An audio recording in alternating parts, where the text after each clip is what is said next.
following is a conversation with Steve Viscelli, formerly a truck driver and now a sociologist at the University of Pennsylvania, who studies freight transportation. His first book, The Big Rig, Trucking and the Decline of the American Dream, explains how long-haul trucking went from being one of the best blue-collar jobs to one of the toughest. His current ongoing book project, Driverless, Autonomous Trucks and the Future of the American Trucker, explores self-driving trucks and their potential impacts on labor and on society. And now, a quick few seconds summary of the sponsors. Check them out in the description. It's the best way to support this podcast. First is Shopify, a platform for anyone to sell stuff online. Second is Roka, my favorite sunglasses and prescription glasses. Third is Sunbasket, healthy meal delivery service. Fourth is Blinkist, the app I use to read summaries of books. And fifth is BetterHelp, an online therapy service. So the choice is sell stuff, look good, eat healthy, read books, or get therapy. Choose wisely, my friends. And now, onto the full ad reads. As always, no ads in the middle. I try to make these interesting, but if you skip them, please still check out the sponsors. I enjoy their stuff. Maybe you will too. This show is brought to you by Shopify, a platform designed for anyone to sell anywhere, with a great-looking online store that brings your ideas to life and tools to manage day-to-day operation. A bunch of people ask me for some t-shirts or some merch. I guess that's something we'll probably put out at some point. Maybe something that celebrates certain guests, or maybe certain ideas that the guests expressed, or maybe just certain ideas in the artificial intelligence world. I don't know. Or robotics, machine learning, who knows? I have no clue. Anyway, once they actually come up with the idea, Shopify is the obvious platform to use to sell the stuff. Shopify powers over 1.7 million entrepreneurs. Go to shopify.com/Lex, all lowercase, for a free 14-day trial and get full access to Shopify's entire suite of features. Go to shopify.com/Lex. That's shopify.com/Lex.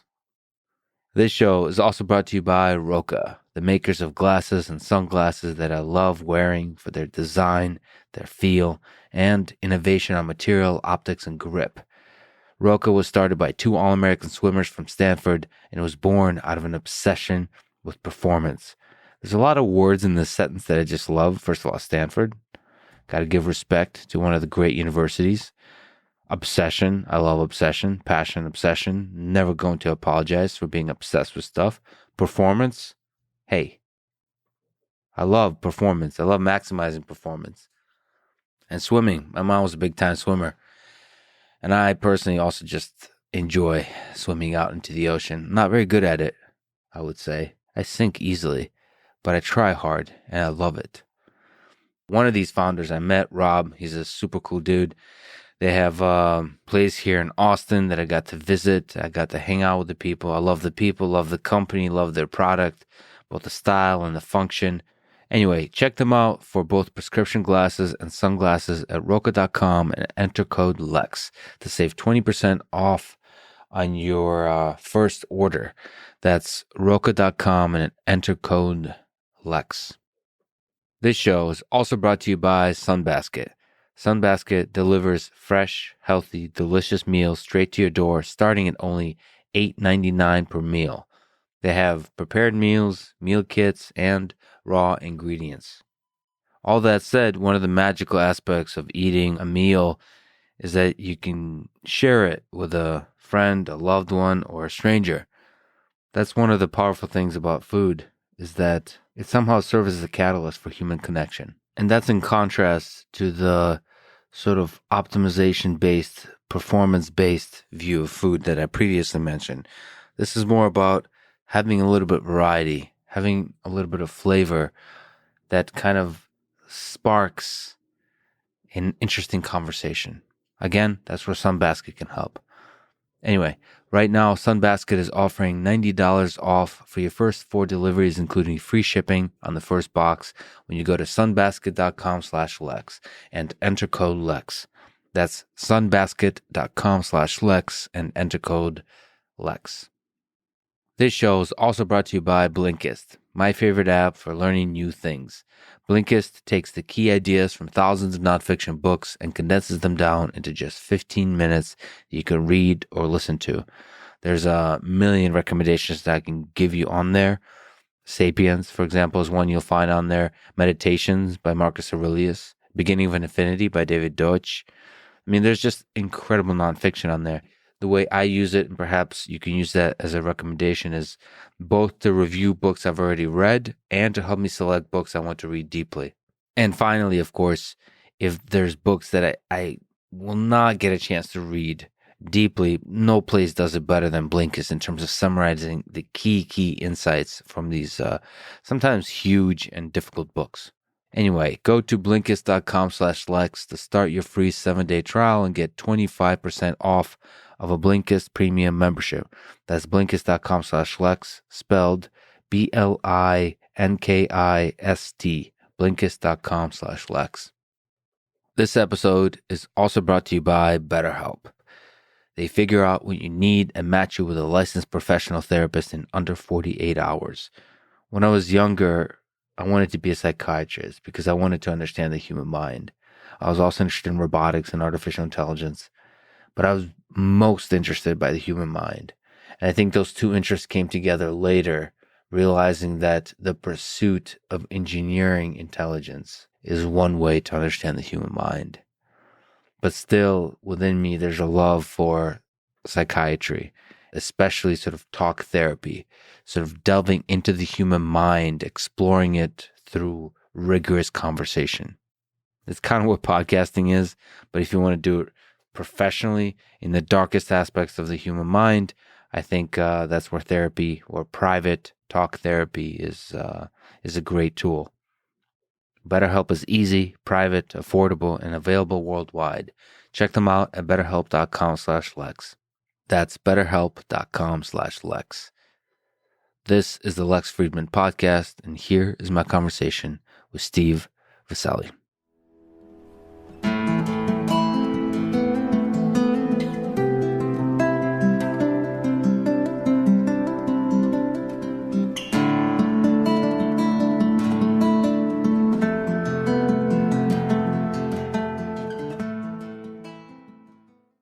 You wrote a book about trucking called The Big Rig, Trucking and the Decline of the American Dream, and you're currently working on a book about autonomous trucking called Driverless, Autonomous Trucks and the Future of the American Trucker.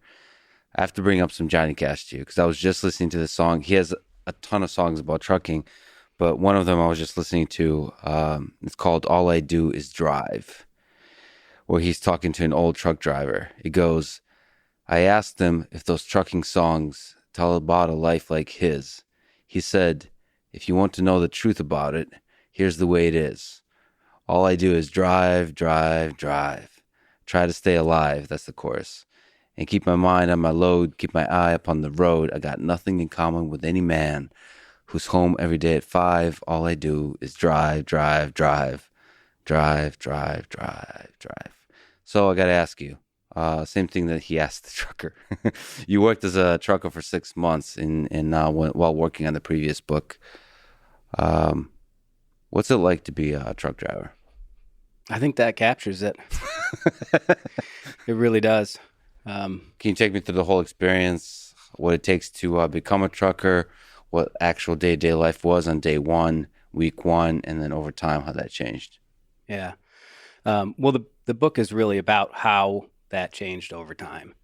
So my experience, and I'm an ethnographer, right? So I go in, I live with people, I work with people, I talk to them, try to understand, their world. Ethnographer, by the way, what is that? The science and art of capturing the spirit of a people. Yeah, life ways, I think that would be a good way to capture it, try to understand what makes them unique as a society, maybe as a subculture, right? What kind of makes them tick that might be different than the way you and I are sort of wired. And to really sort of thickly describe it would be at least one component of it. That's sort of the basic essential. And then For me, I want to, exercise what C. Wright Mills called the sociological imagination, which is to, put that individual biography into the long historical sweep of humanity, if at all possible. My goals are typically more modest than C. Wright Mills's, and to, then put that biography in the larger social structure, right? To try to understand that person's life and the way they see the world, their decisions in light of their interests relative to others, and conflict and power, and all these things that I find interesting. In the context of society and in the context of history. Yeah. And a small tangent, what does it take to do that? To capture the this particular group, the spirit, the music, the full landscape of experiences that a particular group goes through in the context of everything else. You only have a limited amount of time, and you come to the table probably with preconceived notions that are then quickly destroyed, all that whole process. So it's I don't know if it's more art or science, but what does it take to be great at this? I do think my first book was a success, relative to my goals of trying to really, get at the heart of sort of the central issues and the lives being led by people. If I have a resource, a talent, it's that I'm a good listener. I can, talk with anybody. My wife's, loves to remark on this, that, I can sort of sit down with anyone. I think I learned that from my dad, who worked at a factory and actually had a lot of truckers go through the gate that he operated. And he always had a story, a joke for everybody, kind of got to know everyone individually. And he just taught me that, like, essentially everyone has something to teach you. And I try to embody that. Like, that's the rule is, for me, is every single person I interact with can teach me something. I got to ask you, I'm sorry to interrupt, because I'm clearly, of the two of us, the poorer listener. I think you're a great listener. Thank you. I've been listening to the podcast. I think you're a great listener. I really appreciate that. Well, you've done a large number of interviews, like you said, of truckers for this book. So I'm just curious, what are some lessons you've learned about what it takes to listen to a person enough, maybe guide the conversation enough to get to the core of the person, the idea, again, the ethnographer goal, to get to the core? Yeah. I think it doesn't happen in the moment, right? So I'm a ruminator, I just sit with the data, for years. I sat with the trucking data for almost 10 full years, and just thought about the problems and the questions using everything that I possibly could. And so in the moment, my ideal interview is, I open up and I say, tell me about your life as a trucker. And they never shut up, and they keep telling me the things that I'm interested in. Now, it never works out that way because they don't know what you're interested in, right? And so it's a lot of it is as I think you're a great interviewer, prep, right? So you try to get to know a little bit about the person and sort of understand, kind of the central questions you're interested in that they can help you explore. And so I've done hundreds of interviews with truck drivers at this point, and I should really go back and read the original ones. They're probably terrible. What's the process like? You're sitting down. Do you have an audio recorder and also taking notes, or do you do no audio recorder, just notes? Or yeah, audio recorder. And social scientists always have to struggle with sampling, right? Like, who do you interview? Where do you find them? How do you recruit them? I just happen to have a sort of natural place to go that gave me essentially the population that I was interested in. Mm-hmm. So all these long haul truck drivers that I was interested in, they have to stop and get fuel and get services at truck stops. Mm-hmm. So I picked a truck stop at the juncture of a couple major interstates, went into the lounge that drivers have to walk through, with my clipboard, and everybody who came through, I said, hey, are you on break? That was sort of the first, criteria was, do you have time? Right. And if they said yes, I said, I'd say I'm a graduate student, at Indiana University. I'm doing a study. trying to understand more about truck drivers. Will you sit down with me? And I think I probably asked like 104 or 103 people to get the first 100 interviews. That's pretty good odds. It's amazing, right? I Wow. mean, for Okay. any response rate like that for interview, I mean, these are people who sat down and gave me an hour, sometimes more of their time, just randomly at a truck stop, and it just tells you something about like truckers have something to say. They're alone a lot, and so I had to figure out how to kind of turn the spigot on, and I got pretty good at it, I think. Yeah. So they have good stories to tell, and they have an active life of the mind because they spend so much time on the road just basically thinking. Yeah. There's a lot of reflection, a lot of struggles, and they take different forms. One of the things that they talk about is the impact on their families. They say truckers have the same rate of divorce as everybody else. And that's because trucking saves so many marriages because you're not around and ruins so many. And so yeah, it ends up being a wash. So, I had this experience. I met another person and he recognized me from a podcast. And he said, I'm a fan of yours and a fan of Joe Rogan, but you guys never talk. You always talk to people with Nobel Prizes. You always talk to these kind of people. You never talk to us regular folk. And that guy really stuck with me. First of all, the idea of regular folk is a silly notion. I think people that win Nobel Prizes are often more boring than these regular folks, in terms of stories, in terms of richness of experience, in terms of the ups and downs of life. And, that really stuck with me because I set that as a goal for myself to make sure I talk to regular folk. And you did just this, talking, again, regular folk. It's human beings. All of them have experiences. If you were to recommend to talk some of these folks with stories, how would you find them? Yeah, so I do this sometimes for journalists who will come and they want to write about sort of what's happening right now in trucking. And I send them to truck stops. I say, Just go to truck stops. yeah, there's a town called Effingham, Illinois, and it's just this place where bunch of huge truck stops, tons of trucks, and really nothing else out there. It's in the middle of corn country. And, again, truckers in this, sadly, I think, the politics of the day, it's changing a little bit. I think the polarization is getting to the trucking industry in ways that, maybe we're seeing in other parts of our social world.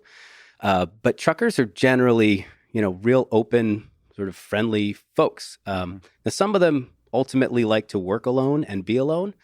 That's a relatively small subset, I think. But all of them are generally, kind of open, trusting, willing to have a conversation. And so you go to the truck stop and you go in the lounge and there's usually a booth down there and somebody's sitting at their laptop or on their phone. And willing to strike up a conversation. You should try that. You should. 100% will try this. Yeah. Just again, we're just going from tangent to tangent. We'll return to the main question, but what do they listen to? Do they listen to talk radio? Do they listen to podcasts, audiobooks? Do they listen to music? Do they listen to silence? Everything. Everything. Some, I mean, and some still listen to the CB, which, it's a ever dwindling group. They'll call it the original internet citizens band. They back in the 70s, they thought it was going to be the medium of democracy. And they love to just get on there and, cruise along one truck after the other and chat away. Usually, it's guys who know each other from the same company or happen to run into each other. But other than that, it's everything under the sun. And that's it's probably one of the stereotypes, and I think it was more true in the past, about the sort of heterogeneity of truck drivers. They're a really diverse group now. There's definitely still a large component of rural white guys who work in the industry, but there's a huge growing chunk of the industry that's immigrants, people of color. And even some women, still huge barriers to women entering it, but it's a much more diverse place than most people think.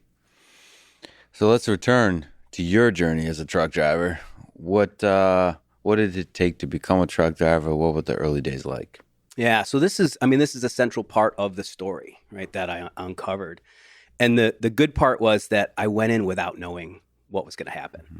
So I was able to experience it as a new truck driver would. Is one of the important stories in the book is how that experience is constructed by employers to sort of, help you think the way that they would like you to think about the job and about the industry and about the social relations of it.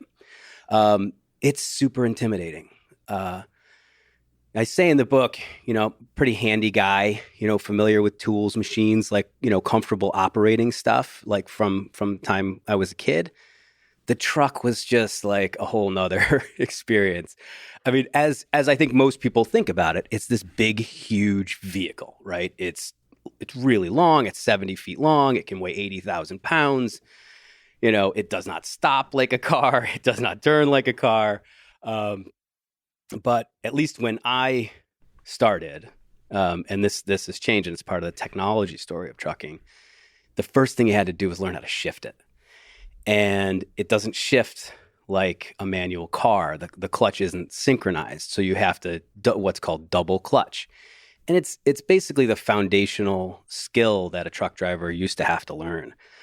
So you would, accelerate, say you're in first gear, you push in the clutch, you pull the shifter out of first gear, you let the clutch out, and then you let the RPMs of the engine drop an exact amount. Then you push the clutch back in and you put it in second gear. Mm-hmm. If your timing is off, those gears aren't going to go together. And so if you're in an intersection, you're just going to get this horrible grinding sound as you coast, to a dead stop in the, underneath the stoplight or whatever mm-hmm. it is. So the first thing you have to do is learn to shift it. And so at least for me and a lot of drivers who are going to private company CDL schools, what happens is it's kind of like a boot camp.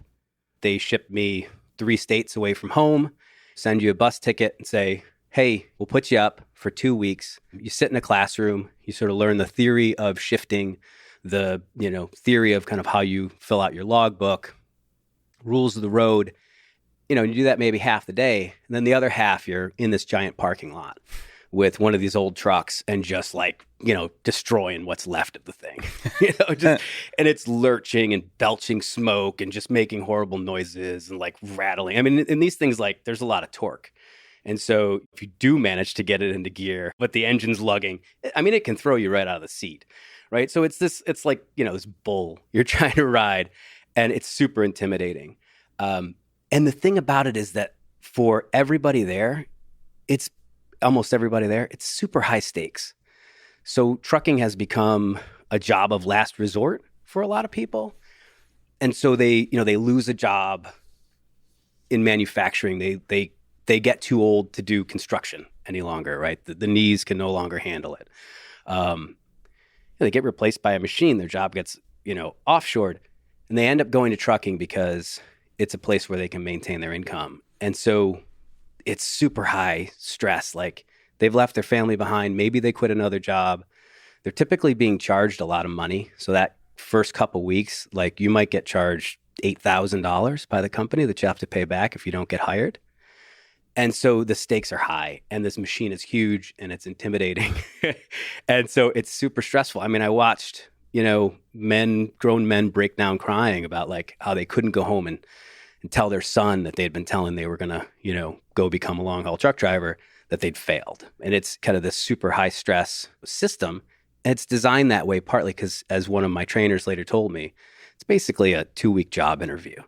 Like they're testing you. They're seeing like, how's this person going to respond when it's tough, when they have to do the right thing and it's slow and, they need to learn something. Are they going to rush, or are they going to kind of stay calm, figure it out, nose to the grindstone? Because when you're a truck driver, you're unsupervised, and that's what they're really looking for, is that kind of quality of conscientious work that's going to carry through to the job. Well, so the truck is such an imposing part of a traffic scenario. Yeah. So you said like turning, it stresses me out every time I look at a truck because the geometry of the problem is so tricky. And so if you combine the fact that they have to, like everybody, basically all the cars in the scene are staring at the truck and they're waiting, often in frustration. Yeah. And in that mode, you have to then shift gears perfectly and move perfectly. And if when you're new, especially, like it would probably, for somebody like me, it feels like it would take years to become calm and comfortable in that situation, as Yeah. opposed to be exceptionally stressed under the eyes of the road, everybody looking at you, waiting for you. Is that the psychological pressure of that? Is that something that was really difficult? Yeah, absolutely. Again, just I saw people freeze up, in that intersection as horns are blaring and the truck's grinding, gears, and you just can't, and they just shut down. They're like, "This isn't for me. I can't do it." You're right. It takes years. If trucking is not considered a skilled occupation, but my 6 months there, and I was a pretty good rookie, but when I finished, I was still a rookie, even shifting, definitely backing, tight corners and situations. I could drive competently, but the difference between me and someone who had 2-3 years of experience it was a giant gulf between us, and between that and the really skilled drivers who've been doing it for 20 years, is still another step beyond that. So it is highly skilled. Would it be fair to break trucking into the task of driving a truck into two categories? One is like the local stuff, getting out of the parking lot, getting into driving down local streets, and then highway driving. Those two tasks. What are the challenges associated with each task? You kind of emphasized the first one. What about the actual like long haul highway driving? Yeah. So, I mean, and they are very different, right? And the key with the long haul driving is really a set of, the way I came to understand it was a set of habits, right? We have a sense of driving, particularly men, I think, have a sense of driving as like being really skilled is like the goal, and you can kind of maneuver yourself in and out of tight spaces with great speed and braking and acceleration. For a really good truck driver, it's about understanding traffic and traffic patterns and making good decisions so you never have to use those skills. Mm-hmm. And the really good drivers, the mantra is always leave yourself an out. Right. So always have that safe place that you can put that truck in case that four-wheeler in front of you who's texting loses control. What are you going to do in that situation? And what really good truck drivers do on the highway is they just keep themselves out of those situations entirely. They see it, they slow down, they avoid it. And then the local driving is really something that takes just practice and routine to learn. This quarter turn, it feels like the back of the truck sometimes is on delay when you're backing it up. So it's like, all right, I'm going to do a quarter turn of the wheel now, and to get the effect that I want, like 5 seconds from now, in where that tail of that trailer is going to be. And there's just some people have a natural talent for that. Spatial visualization and kind of calculating those angles and everything. But there's really no escaping the fact that you've got to just do it over and over again before you're going to learn how to do it well. Do you mind sharing how much you were getting paid, how much you were making as a truck driver in your time as a truck driver? Yeah, I started out at 25 cents a mile, and then I got bumped up to 26 cents a mile. So we had a minimum pay, which was sort of a new pay scheme that the industry had started to introduce to, because there's lots of unpaid work and time. And so we had a minimum pay of $500 a week that you would get if you didn't drive enough miles to exceed that. You get paid in sort of, so you get paid when you turn the bills in, which is the paperwork that goes with the load.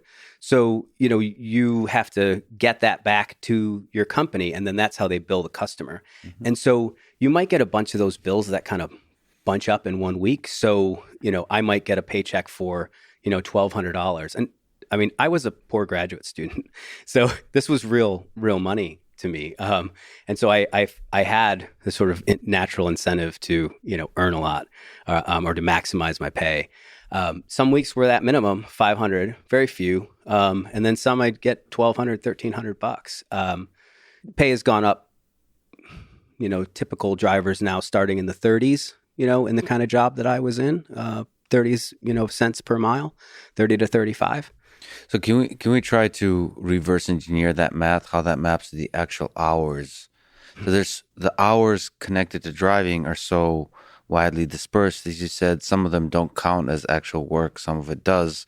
That's a very interesting discussion that we'll then continue when we start talking about autonomous trucking. But you're saying all these cents per mile kind of thing. How does that map to like average hourly wage? Yeah. So, I mean, and this is this is also an interesting technology story in the end. And it's the technology story that didn't happen. So pay per mile was, invented by companies when you couldn't surveil drivers. You didn't know what they were doing, right? And you wanted them to have some skin in the game. And so you'd say, here's the load. It's going from, for me, I might start in, the Northeast, maybe in upstate New York with a load of beer. And say, here's this load of beer. Bring it to this address in Michigan. We're going to pay you by the mile, right? If I was being paid by the hour, I might just pull over at the diner and have breakfast. So you're paid by the mile, but increasingly over time, the typical driver is spending more and more time doing non-driving tasks. There's lots of reasons for that. One of which is railroads have captured a lot of freight that goes long distances now. Another one is traffic congestion. And the other one is that drivers are pretty cheap. And they're almost always the low people on the totem pole in some segments. And so their time is used really inefficiently. So I might go to that brewery to pick up that load of Bud Light. And, their dock staff may be busy loading up 5 other trucks. And they'll say, go over there and sit and wait, and we'll call you on the CB when the dock's ready. So you wait there a couple hours. They bring you in. You never know what's happening in the truck sometimes. They're loading it with a forklift. Maybe they're throwing 14 pallets on there full of kegs. But sometimes it'll take them hours, and you're sitting in that truck and you're essentially unpaid. Then you pull out, you've got control over what you're going to get paid based on how you drive that load. And then on the other end, you got a similar situation of kind of waiting. So if that's the way truck drivers are paid, then there's a low incentive for the optimization of the supply chain to make them more efficient, right? To utilize truck labor more efficiently. Absolutely. And so that's a technology problem that one of several technology problems that could be addressed. What did if we just linger on it, what are we talking about in terms of dollars per hour? Is it close to minimum wage? Is it, there's something you talk about. There was a conception or a misconception that truckers get paid a lot for their work. Do they get paid a lot for their work? Some do. And I think that's part of the complexity. So, what interested me as an ethnographer about this was, I'm interested in the kind of economic conceptions that people have in their heads and how they lead to certain decisions in labor markets. Mm-hmm. Why some people become an entrepreneur and other people become a wage laborer, or, why some people want to be doctors and other people want to be truck drivers. That conception, right, is getting shaped in these labor markets is the argument of the book. And the fact that drivers can hear, or potential drivers can hear about these, workers who make $100,000 plus, which happens regularly in the trucking industry. There are many truck drivers who make more than $100,000 a year, is an attraction. But the industry is highly segmented. And so the entry level segment, and we can probably get into this, but, the industry is dominated by, few dozen really large companies that are self-insured and can train new drivers. So if you want those good jobs, you've got to have several years, up until recently, now the labor market's becoming tighter, but you had to have several years of accident-free, perfectly clean record driving to get into them. The other part of the segment, those drivers often don't make minimum wage. But this leads to one of the sort of central issues that has been in the courts and in the legislature, in some states, is, what should truck drivers get paid for? Right? The industry, for the last 30 years or so has said essentially it's the hours that they log for safety reasons for the Department of Transportation. Right? Now, since the drivers are paid by the mile, they try to minimize those because those hours are limited by the federal government. So the federal government says you can't drive more than 60 hours in a week as a long haul truck driver. Mm-hmm. And so you want to drive as many miles as you can in those 60 hours. And so you underreport them, mm-hmm. right? And so what happens is the companies say, well, that guy, he only said he logged 45 hours of work that week or 50 hours of work. That's all we have to pay him minimum wage for. When in fact, a typical truck driver in these jobs will work, according to most people, would sort of define it as like, okay, I'm at the customer location, I'm waiting to load, I'm doing some paperwork, I'm inspecting the truck, I'm fueling it, just waiting to, get put in the dock. 80 to 90 hours would be sort of a typical work week for one of these drivers. And just when you look at that, they don't make minimum wage oftentimes. Right. Just to be clear, what we're dancing around here is that a little bit over, a little bit under minimum wage is nevertheless most truck drivers seem to be making close to minimum wage. Like this is so like we maybe haven't made that clear. There's a few that make quite a bit of money, but like you're as an entry and for years you're operating essentially minimum wage and potentially far less than minimum wage if you actually count the number of hours that are taken out of your life due to your dedication to trucking. Well, if you count like the hours taken out of your life, then you got to go, maybe a full 24.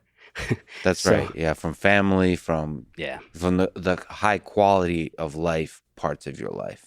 Yeah. And there's a whole nother set of rules that the Department of Labor has, which basically say that a truck driver who's dispatched away from home for more than a day should get minimum wage 24 hours a day. And that could be a state minimum wage.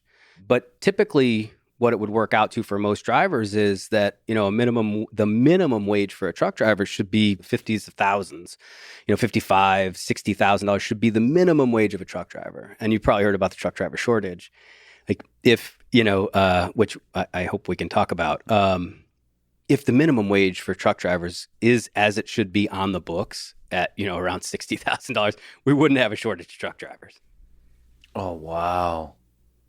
And to me, 60,000 is not a lot of money for this kind of job, because this is essentially two jobs, and two jobs where you don't get to sleep with your wife or see your kids at night.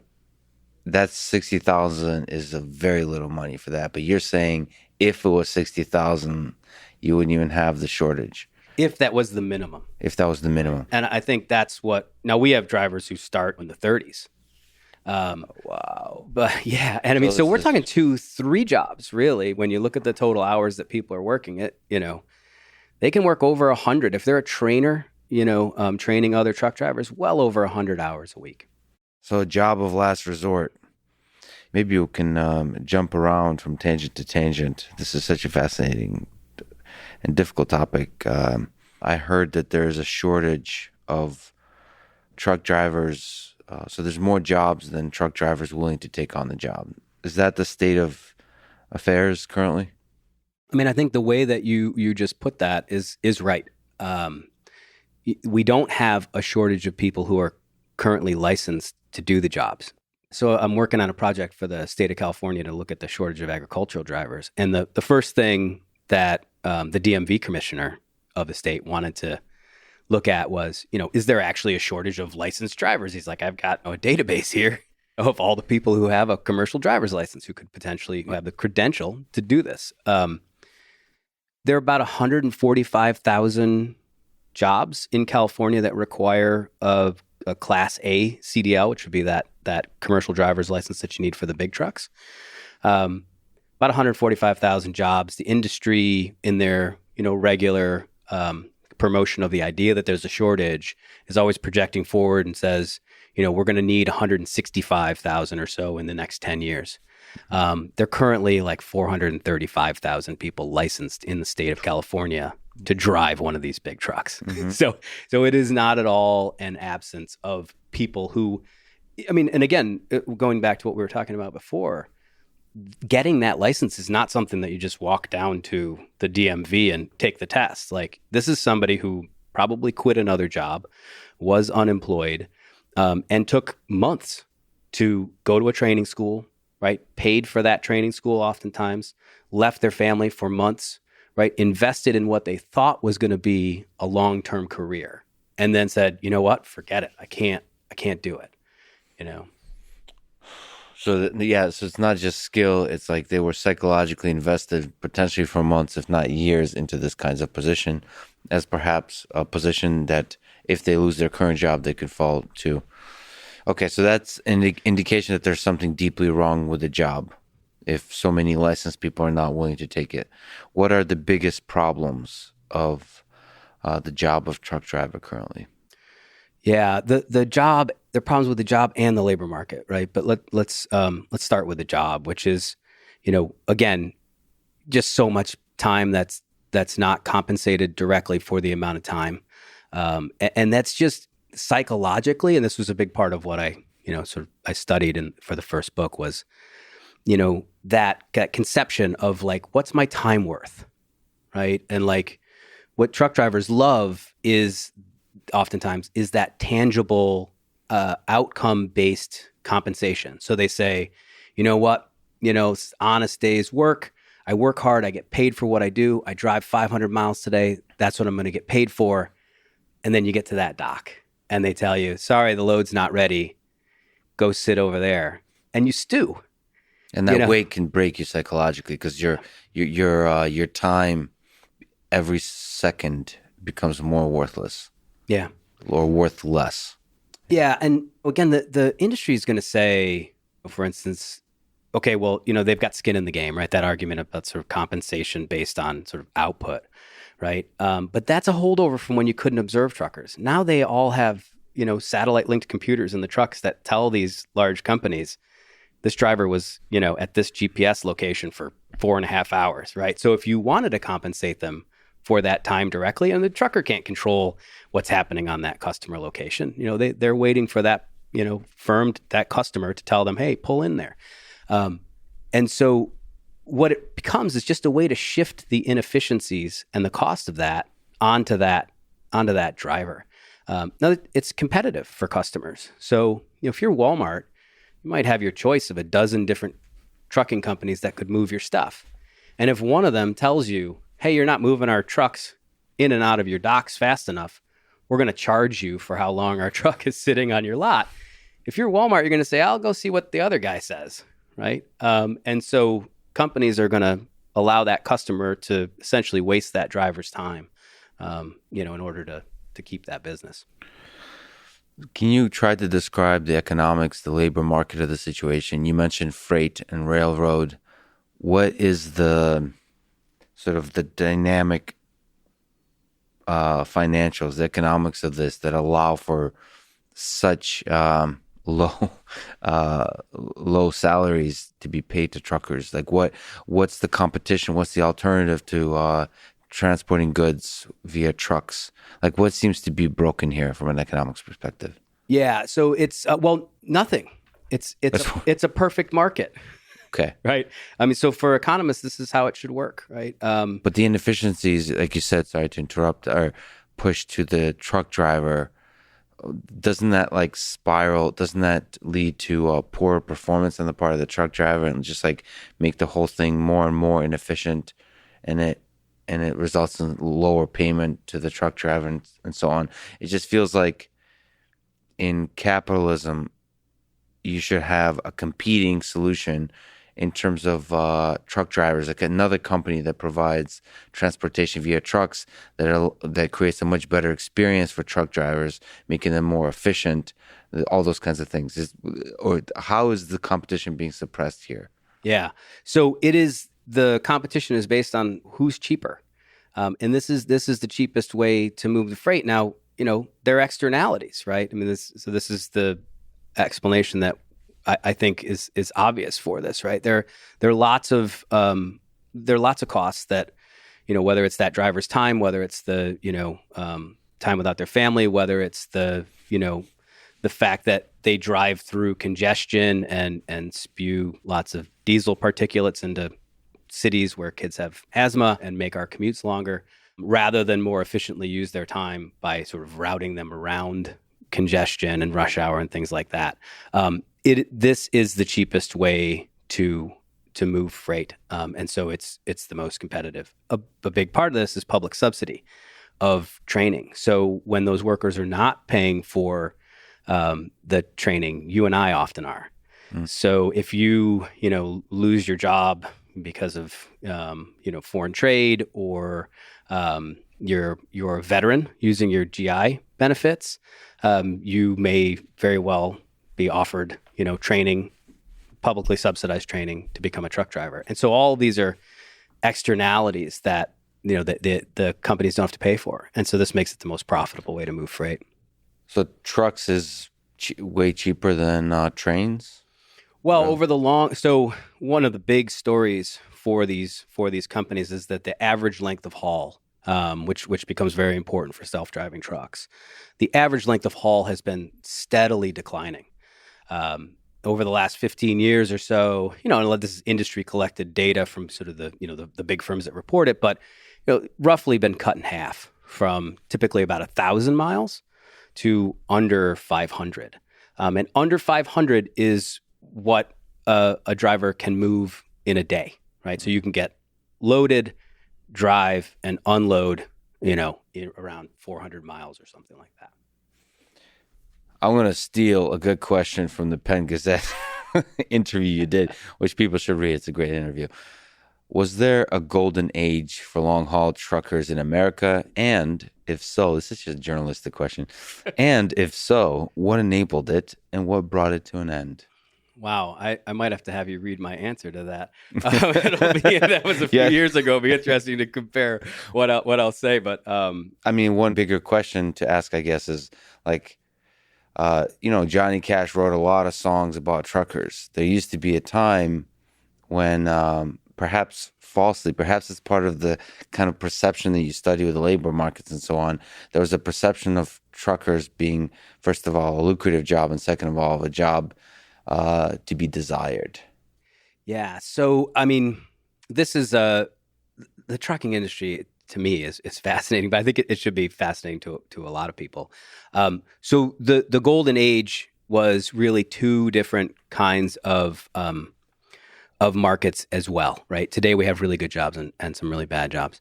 We had the Teamsters Union that controlled the vast majority of employee jobs, and even where they had something called the National Master Freight Agreement, and this was Jimmy Hoffa, who led the union through its sort of critical period. By the mid '60s, had unified essentially the entire nation's trucking labor force under one contract. Now, you were either, covered by that contract, or your employer paid a lot of attention to it. And so by the end of the 1970s, the typical truck driver was making well more than $100,000. Typical truck driver was making more than $100,000 in today's dollars and was home every night. That was, without a doubt, and even more than unionized auto workers, steel workers, 10, 20% more than those workers made.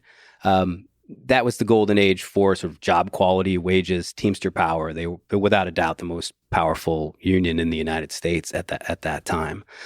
At the same time, in the 1970s, you had the mythic long haul trucker, and these were the guys who were kind of on the margins of the regulated market, which is what the Teamsters controlled. A lot of them were in agriculture, which was never regulated. So in the New Deal, when they decided to regulate trucking, they didn't regulate agriculture because they didn't want to drive up food prices, which would hurt workers in urban areas. So they essentially left agricultural truckers out of it. And that's where a lot of the kind of outlaw, asphalt cowboy, imagery that we get.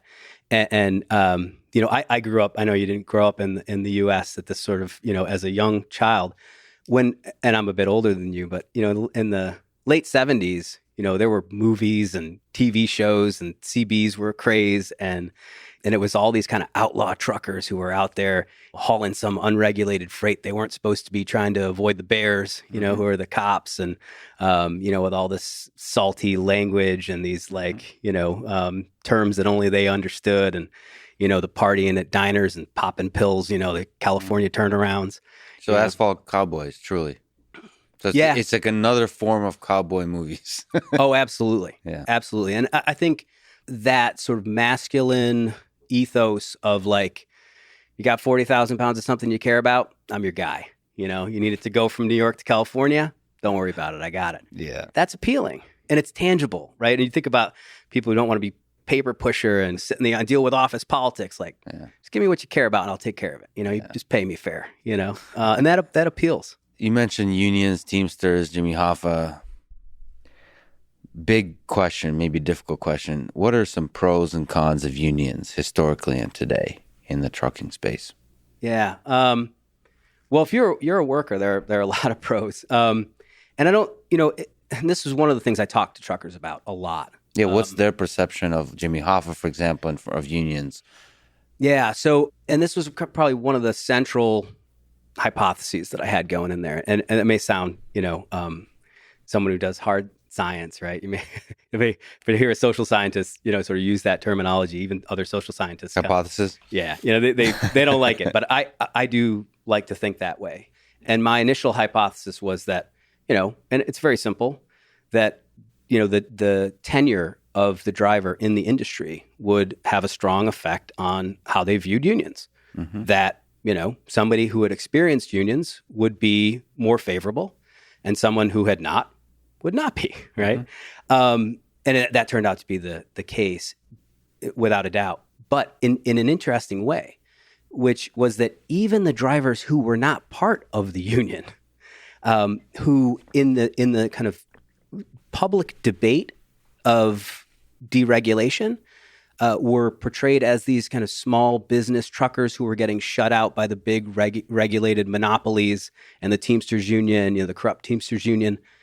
Even those drivers longed for the days of the Teamsters because they recognized the overall market impact that they had, that trucking just naturally tended toward excessive competition that meant that there was no profit to be made, and oftentimes you'd be operating at a loss. And so even these, the asphalt cowboy owner-operators from back in the day would tell me, when the Teamsters were in power, I made a lot more money.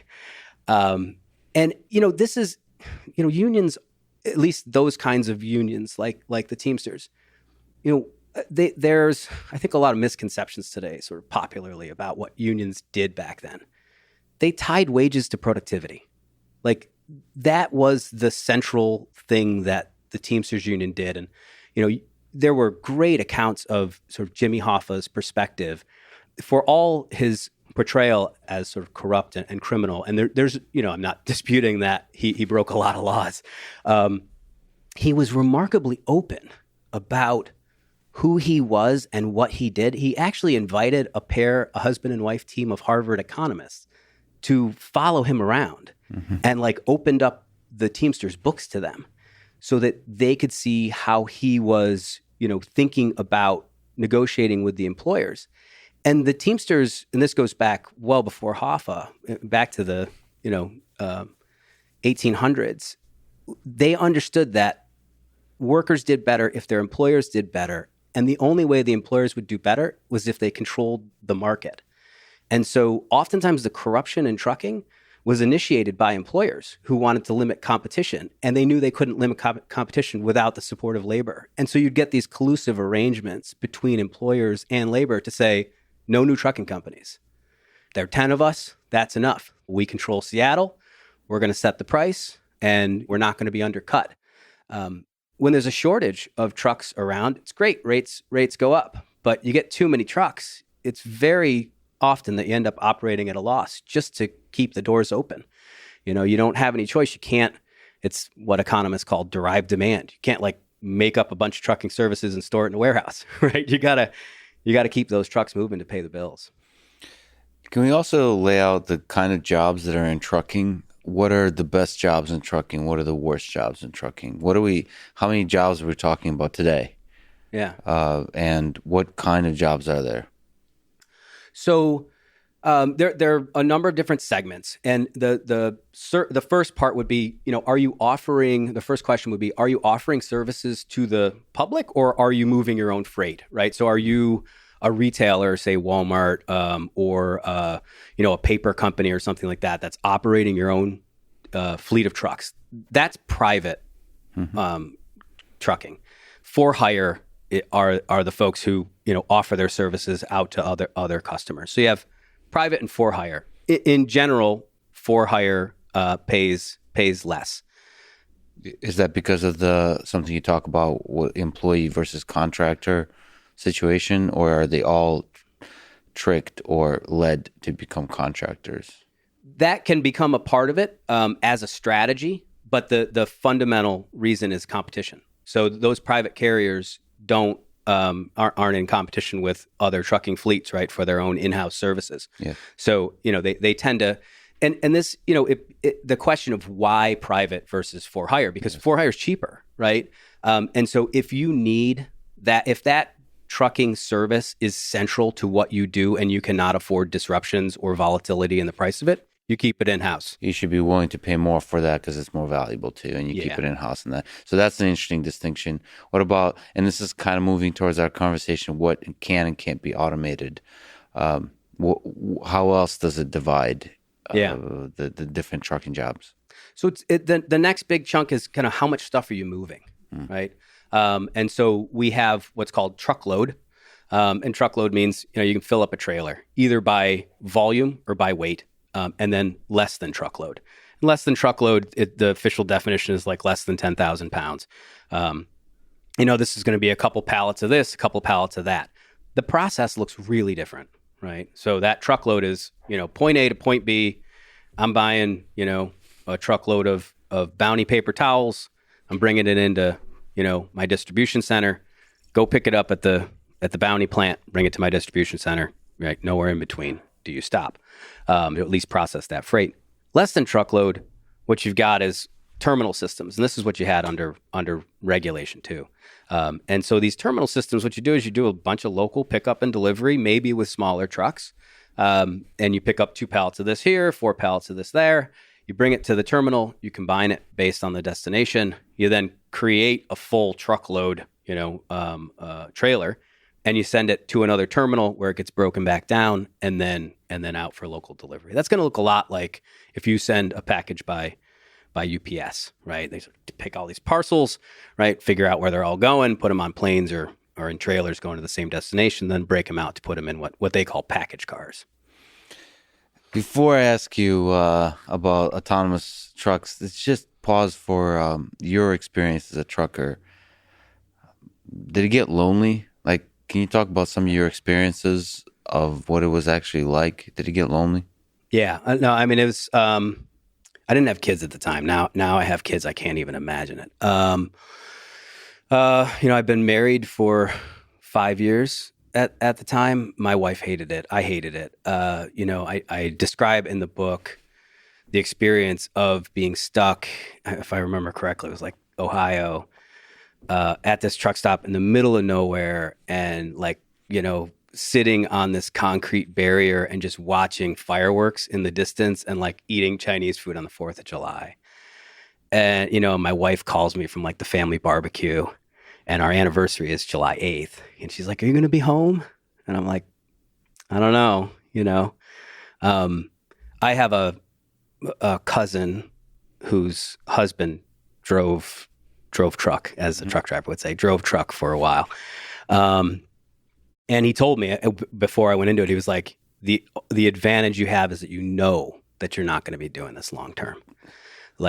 And Lex, I can't even the emotional content of some of these interviews. I mean, I would sit down at a truck stop with somebody I had never met before, and you open the spigot, and the last question I would ask drivers was by the time I really sort of figured out how to do it, the last question I would ask them is, what advice would you give to somebody, like your nephew, a family friend asks you about what it's like to be a driver and should they do it? What advice would you give them?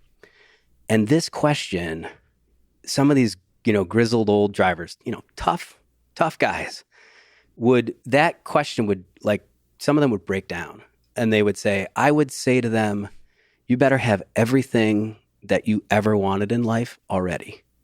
Because I've had a car that I've had for 10 years. It's got 7,000 miles on it. I own a boat that hasn't seen the water in 5 years. My kids, I didn't raise them. Like, I'd be out for 2 weeks at a time. I'd come home. My wife would give me 2 kids to punish, a list of things to do, on Saturday night. And I might leave out Sunday night or Monday morning. I come home dead tired. My kids don't know who I am. And, it was just like, it was heartbreaking to hear those stories. And before you know it, life is short and just the years run away. Yeah. Hard question to ask in that context, but what was the best part of being a truck driver? Was there moments that you truly enjoyed on the road? Oh, absolutely. There's definitely a pride and mastery of, even basic competence of sort of piloting this thing safely. There's a lot of responsibility to it. That thing's dangerous and you know it. So there's some pride there. For me personally, and I know for a lot of other drivers, it's just like seeing these behind the scenes places that exist in our economy. And I think we're all much more aware of them now after COVID and supply chain mess that we have. I don't know if we'll talk about that, but, you get to see those places. You get to see those ports. You get to see the place where they make the cardboard boxes that the Huggies diapers go in, or the warehouse full of Bud Light. I moved Bud Light from like upstate New York, and the first load went to Atlanta. Mm-hmm. And then a couple months later, I circled back through that same brewery and I brought a load of Bud Light out to Michigan. And I was like, holy shit, all the Bud Light, for this whole giant swath of the United States comes from this one plant, this cavernous plant with like kegs of beer. And you see that part of the economy. And it's like you're almost like you're an economic tourist. Mm-hmm. And I think everybody kind of appreciates that, it's almost like a behind the scenes tour. That wears off after a few months. You start to see new things less and less frequently. At first, everything's novel and sort of life on the road. And then it becomes just endless miles of white lines and yellow lines and truck stops. And the days just blur together. It's one loading dock after another. So you lose the magic of being on the road. Yeah. It's very rare the driver that doesn't. You mentioned COVID and supply chain. While being this, for a brief time, this member of the supply chain, what have you come to understand about our supply chain, United States and global, and its resilience against tragedies, catastrophes in the world, like COVID, for example? Yeah, I mean, we have built really long, really lean supply chains. And just by definition, they're fragile. The current mess that we have, it's not going to clear by Christmas.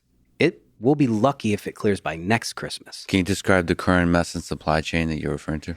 Yeah, so we've got pileups of ships off the coast of California, Long Beach and LA in particular, in bad shape. Last I checked, it was around 60 ships, all of which are holding thousands of containers full of stuff that retailers were hoping was going to be on shelves for the holiday season. Meanwhile, the port itself has stacks and stacks of containers that they can't get rid of. The truckers aren't showing up to pick up the containers that are there, so they can't offload the ships that are waiting. And why aren't the truckers picking it up? Partly because there's a long history of inefficiency in making them wait, but it's because the warehouses are full. So we've had all these perverse, outcomes that no one really expected. Like in the middle of all these shortages, people are stockpiling stuff. So there are suppliers who used to keep 2 months of supply of bottled water on hand. And after going through COVID and not having supply to send to their customers, they're like, we need 3 months. Well, our system is not designed for major storage of goods to go up 50% in a category. It's lean. If you're a warehouse operator, you want to be 90% plus. You don't want a lot of open bays sitting around. So we don't have, 10% extra capacity in warehouses. We don't have 10% of, trucking capacity can fluctuate a bit, but, you don't have that kind of slack. And now, and we saw this, right, when people shifted consumption. And I get a little mad when people talk about panic buying as kind of the reason that we had all these shortages. And it really, it's preventing us from understanding, the real problem there, which is that lean supply chain. Sure, there was some panic buying, no doubt about it. But we had an enormous shift in people's behavior. So with my sister and brother-in-law, I own a couple of small businesses and we serve food, right? So we get, food from Cisco. Cisco couldn't get rid of food, right? Because nobody's eating out. So they've got, 50-pound sacks of flour, sitting in their warehouse that they can't get rid of. They've got cases of lettuce and meat and everything else that's just going to go bad.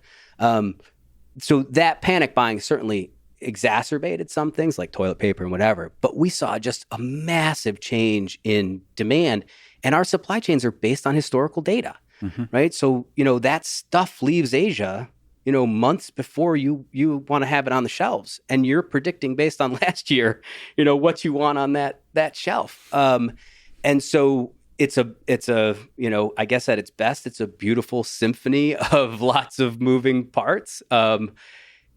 But now everyone can't get on the same page of music. But it's not resilient to changes in en masse human behavior. So even I read somewhere, maybe you can tell me if this is true, in relation to food, it's just the change of human behavior between going out to restaurants versus eating at home. As a species, we consume a lot less food that way. Apparently, what I read, in restaurants, there's a lot of food just thrown out. It's part of the business model.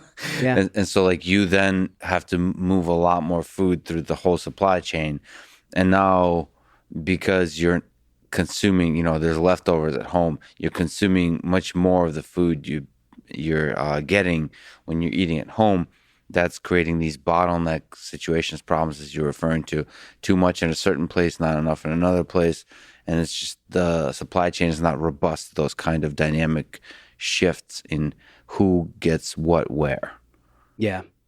Yeah. So and I have worked in agriculture a bit on sort of the supply side, and there are product categories, right, where 30% of the crop raised does not get used, right? Just gets plowed under or wasted. But here's the importance of this and sort of getting this right, not that panic buying, blame the irrational consumer, look at the hard sort of truth of the way we've set up our economy. And I'll ask you this, Lex. I know you're a hopeful, optimistic person. 100%, right? Yes. Yeah, I am too. I write about problems all the time, and so people think I'm sort of just a Debbie Downer, pessimist. But I'm a glass half full kind of guy. I want to identify problems so we can solve them. So let me ask you this: we've got these long, lean supply chains. In the future, do you see more environmental problems that could disrupt them, more geopolitical problems that could disrupt trade from Asia, other institutional failures? Do those things seem, potentially more likely in the future than they have been in, say, the last 20 years? Yeah, it almost absolutely seems to be the case. So you then have to ask the question of how do we change our supply chains, whether it's make them more resilient or make them less densely connected. building. It's like what is it? You know, the Tesla model for in the automotive sector of like trying to build like trying to get the factory to do as much as possible with as little reliance on widely distributed sources of the supply chain as possible. So maybe like rethinking how much we rely on the infrastructure of the supply chain. Yeah, I mean, there's some basic, and I assume, right, that there are a lot of folks in corporate boardrooms looking at risk and saying that didn't go well, and maybe it could have even gone worse. Maybe we need to think about reshoring, right? At the very least, one of the things that I'm hearing about anecdotally is that they're storing stuff up, when they can, right? Which is that's probably not sustainable, right? I mean, at some point, somebody in that corporate boardroom is going to say, guys, inventory is getting kind of heavy. The cost of that is like, can we really justify that much longer to the shareholders, right? We can back off and start, things are back to normal. Let's lean out.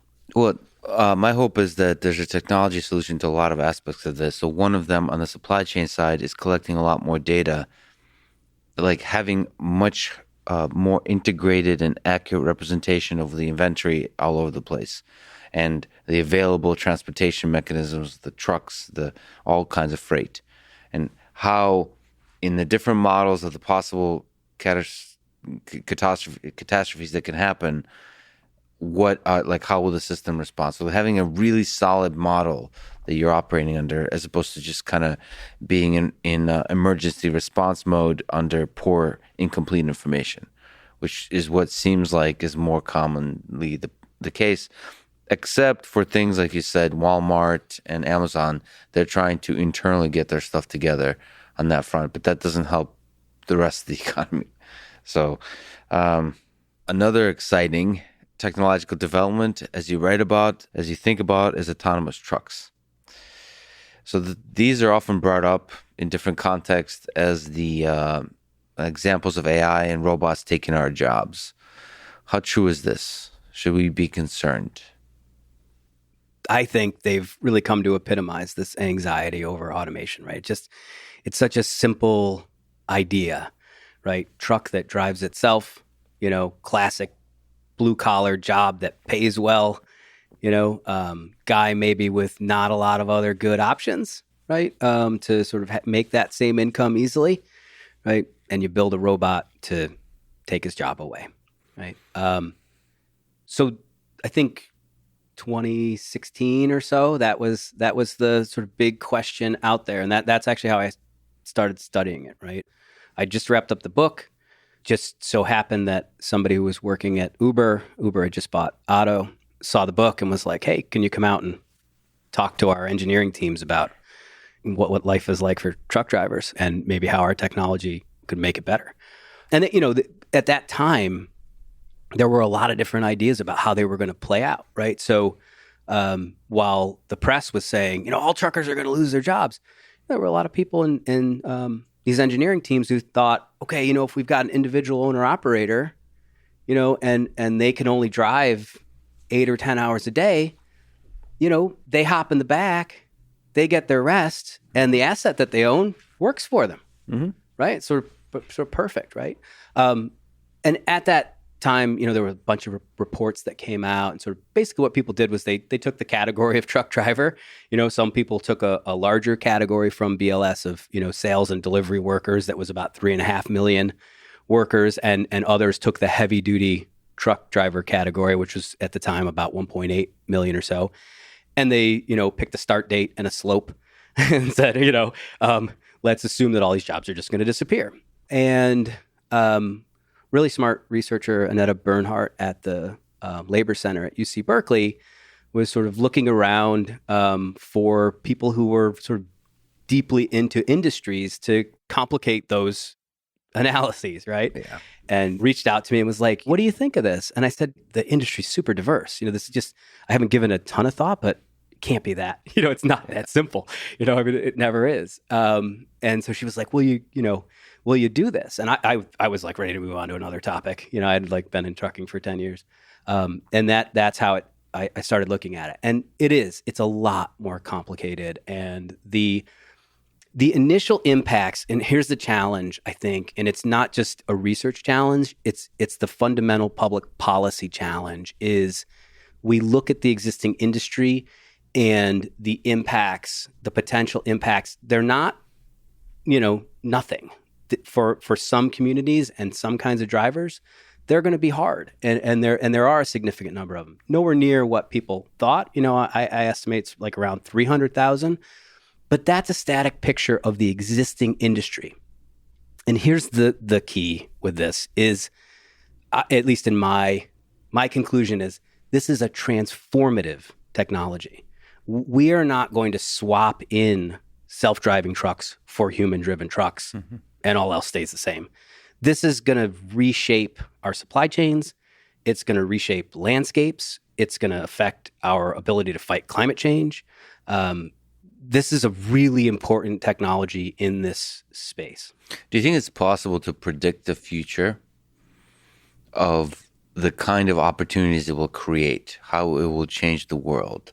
So like when you have the internet, you can start saying like all the kind of ways that office work, all jobs will be lost because it's easy to network, and then software engineering allows you to automate a lot of the tasks like Microsoft Excel does, but it opened up so many opportunities, even with things that are difficult to imagine, like with the internet, I don't know, Wikipedia, which is widely making accessible information. And that increased the general education globally by a lot, all those kinds of things. And then the ripple effects of that in terms of your ability to find other jobs is probably immeasurable. So is it just a hopeless pursuit to try to predict if you talk about these 6 different trajectories that we might take in automating trucks, but like as a result of taking those trajectories, is it a hopeless pursuit to predict what the future will result in? Yeah, it is. Okay. It absolutely is, because it's the wrong question. Yeah. The question is, what do we want the future to be, and let's shape it. Right. And I think this is, and this is the only point that I really want to make in my work, for the foreseeable future, is that, we have got to get out of this mindset that we're just going to let technology kind of go, and it's a natural process, and whatever pops out will fix the problems on the backside. And we've got to recognize that, one, that's not what we do. Right. And self-driving vehicles is just such a perfect example, right? We would not be sitting here today if the Defense Department, right, if Congress in 2000 had not written into legislation funding for the DARPA challenges, which followed actually, I think the funding came a couple years later, but the priority that they wrote in 2000 was, let's get a third of all ground vehicles in our military forces unmanned, right? And this was before aerial unmanned vehicles had really sort of proven their worth. They would come to be incredibly, just blow people out of blow people's minds in terms of their additional capabilities, the lower costs, keeping, soldiers out of harm's way. Now, of course, they raised other problems and considerations that I think we're still wrestling with, but that was even before that they had this priority. We would not be sitting here today if Congress in 2000 had not said, let's bring this about. So they already had that vision, actually. I didn't know about that. So for people who don't know, the DARPA challenges is the events that were just kind of like these seemingly small-scale challenges that brought together some of the smartest roboticists in the world, and that somehow created enough of a magic where ideas flourished, both engineering and scientific, and that eventually then was the catalyst for creating all these different companies that took on the challenge. Some failed, some succeeded, some are still fighting the good fight. And that somehow just that little bit of challenge was the essential spark of progress that now resulted in this beautiful up and down wave of hype and profit and all this kind of weird dance where the B word, billions of dollars have been being thrown around, and we still don't know. And the T word, trillions of dollars in terms of transformative effects of autonomous vehicles, and all that started from DARPA and that initial vision of, I guess, as you're saying, of automating part of the military supply chain. Yeah. I did not know that. That's interesting. So they had the same kind of vision for the military as we're now talking about a vision for the civilian, whether it's trucking or whether it's autonomous vehicle, sort of ride sharing kind of application. Yeah. I mean, what an incredible spark, Yeah. right?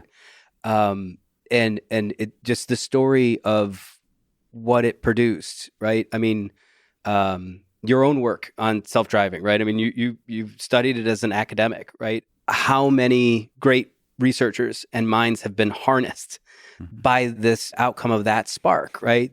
And I think this is sort of theoretically about technology, right? This is what makes it sort of so great is that this is what makes us human, in my opinion, right? Is that you conceive of something in your mind and then you bring it into reality, Yeah.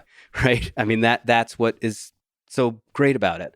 Um, Sometimes you're too dumb to realize how difficult it is, so you take it on, right? and then eventually you're too you're in too deep, so Yeah. you might as well solve the problem. Well, and maybe we're in that situation right now Yeah. with self-driving. But and so let me throw this out there. I'd be curious to hear your thoughts on it. But the truck drivers always ask me like, "Is this for real? Like, is this really do like?" It's harder than they think, like, right? And they can't really do this. And at first I was like, "Look, this is like the Defense Department and like basically the top computer science and robotics departments in the world." Um, and now Silicon Valley with billions of dollars in funding and just, some of the smartest, hardest working, most visionary people focused on what is clearly, a gigantic market, right? And what I tell them is like, if self-driving vehicles don't happen, I think this will be the biggest technology failure story in human history. I don't know of anything else that is just galvanized. I mean, you've had people in garages or weird inventors work on things their whole lives and come really close, and it never happens, and it's a great failure story, right? But never have we had like I mean, we're talking about GM, right? I mean, these are not tech companies, right? These are industrial giants, right? What were in the 20th century the pinnacle of industrial production in the world in human history, right? And they're focused on it now. So if we don't pull this off, it's like, wow. It's fascinating to think about. I've never thought of it that way. There was a mass hysteria, on a level in terms of excitement and hype, on a level that's probably unparalleled in technology space. Like I've seen that kind of hysteria just studying history when you talk about military conflict.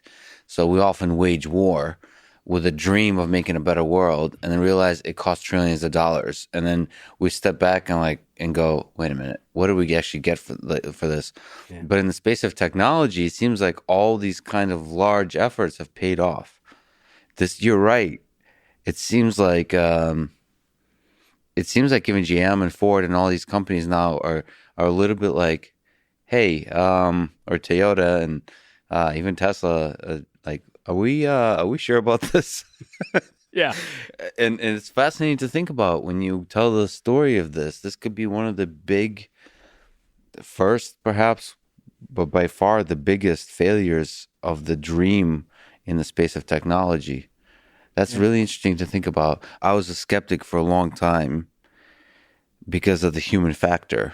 Because for business to work in the space, you have to work with humans, and you have to work with humans at every level. So in the truck driving space, you have to work with the truck driver, but you also have to work with the society that has a certain conception of what driving means, and also have to work with businesses that are not used to this extreme level of technology, in the basic operation of their business. So I thought it would be really difficult to move to autonomous vehicles in that way. But then I realized that there's certain companies that are just willing to take big risks and really innovate. I think the first impressive company to me was Waymo, or what was used to be the Google self-driving car. And I saw, okay, here's a company that's willing to really think long term and really try to solve this problem, hire great engineers. Then I saw Tesla with Mobileye when they first had. I thought, actually, Mobileye is the thing that impressed me. When I sat down, I thought, because I'm a computer vision person, I thought there's no way a system could keep me in lane long enough for it to be a pleasant experience for me. So from a computer vision perspective, I thought there'd be too many failures. It'd be really annoying. It'd be a gimmick, a toy.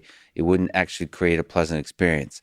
And when I first was gotten a Tesla with the Mobileye, the initial Mobileye system, it actually held to lane for quite a long time to where I could relax a little bit. And it was a really pleasant experience. I couldn't exactly explain why it's pleasant because it's not like I still have to really pay attention, but I can relax my shoulders a little bit. I can look around a little bit more. And for some reason, that was really reducing in stress. And then over time, Tesla, with a lot of the revolutionary stuff they're doing on the machine learning space, made me believe that there's opportunities here to innovate, to come up with totally new ideas. Another very sad story that I was really excited about is Cadillac's Super Cruise system. It is a sad story because I think I vaguely read in the news they just said they're discontinuing Super Cruise, but it's a nice, innovative way of doing driver attention monitoring and also doing lane keeping. And just innovation could solve this in ways we don't predict. And same with in the trucking space, it might not be as simple as like journalists envisioned a few years ago, where everything's just automated.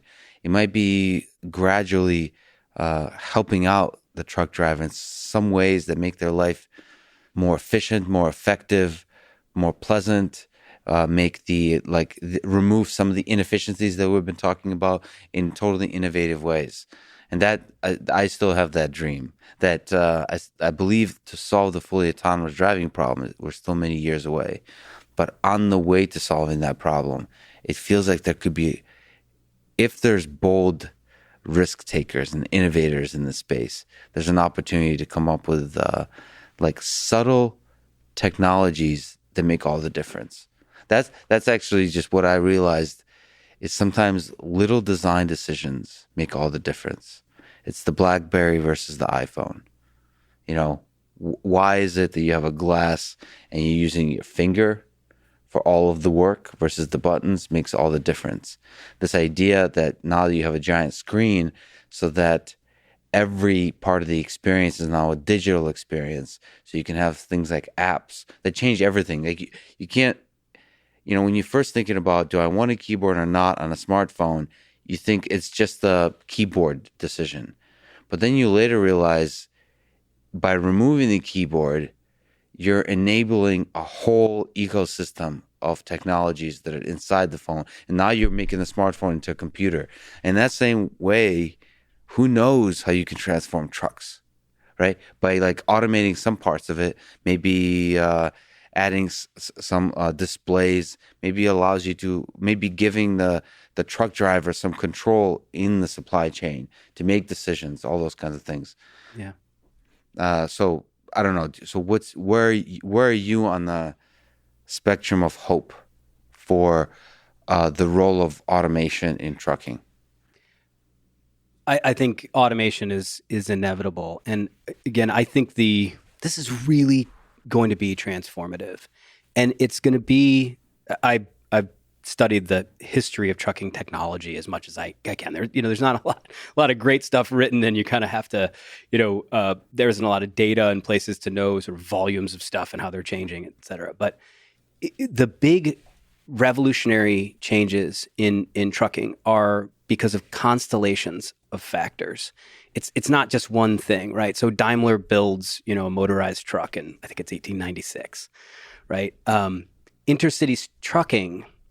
So basically what they use that truck for is just to swap out horses, right? And they basically do the same thing. The service doesn't really change, and then World War I really spurs the development of sort of bigger, larger trucks, spreads, air-filled tires.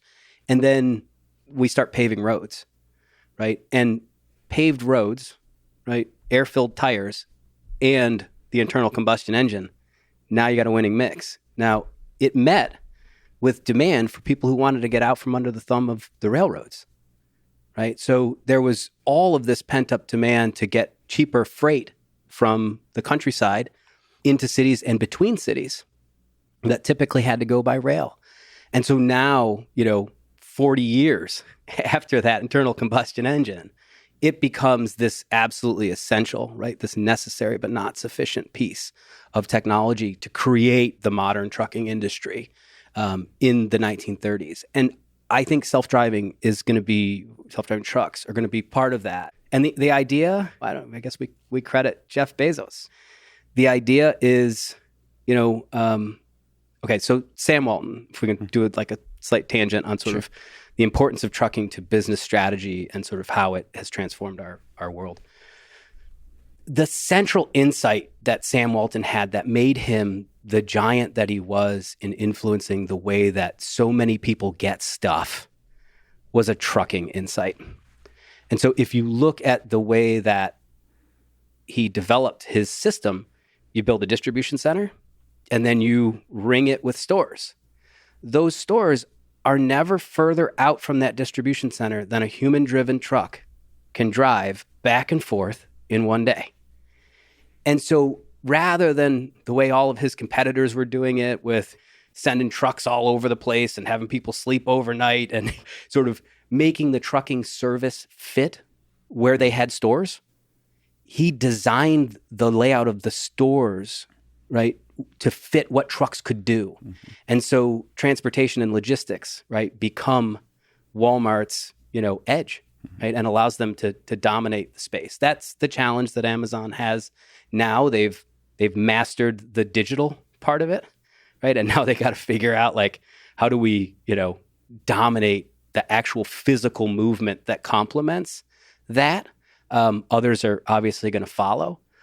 But the capabilities of these trucks is completely different than the capability of a human-driven truck. So if you're Smith Packing, right, and you've got, a bunch of meat in a warehouse and it's going to grocery distribution centers, you have that trucker probably come in the night before and you make him wait so that he has, a full 10-hour break, which is what the law requires, so that he can get to the furthest reaches that he can of one of those stores, right? So he can drive his full 11 hours and bring that meat so it doesn't have to sit overnight in that refrigerated trailer, right? And so their system is based on that. Now, what happens when that truck can now travel 2 times as far, right? 3 times as far? Now you don't need the warehouses where they were. Now you can go super lean with your inventory. Instead of having meat here, meat there, you can put it all right here. And if it's cheap enough, substitute those transportation costs for all that warehousing costs, right?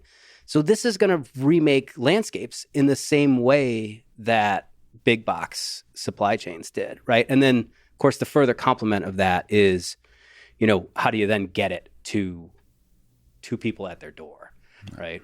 And, the big box supply chain, it moves very few items in really large quantities to very few locations, pretty slowly, right?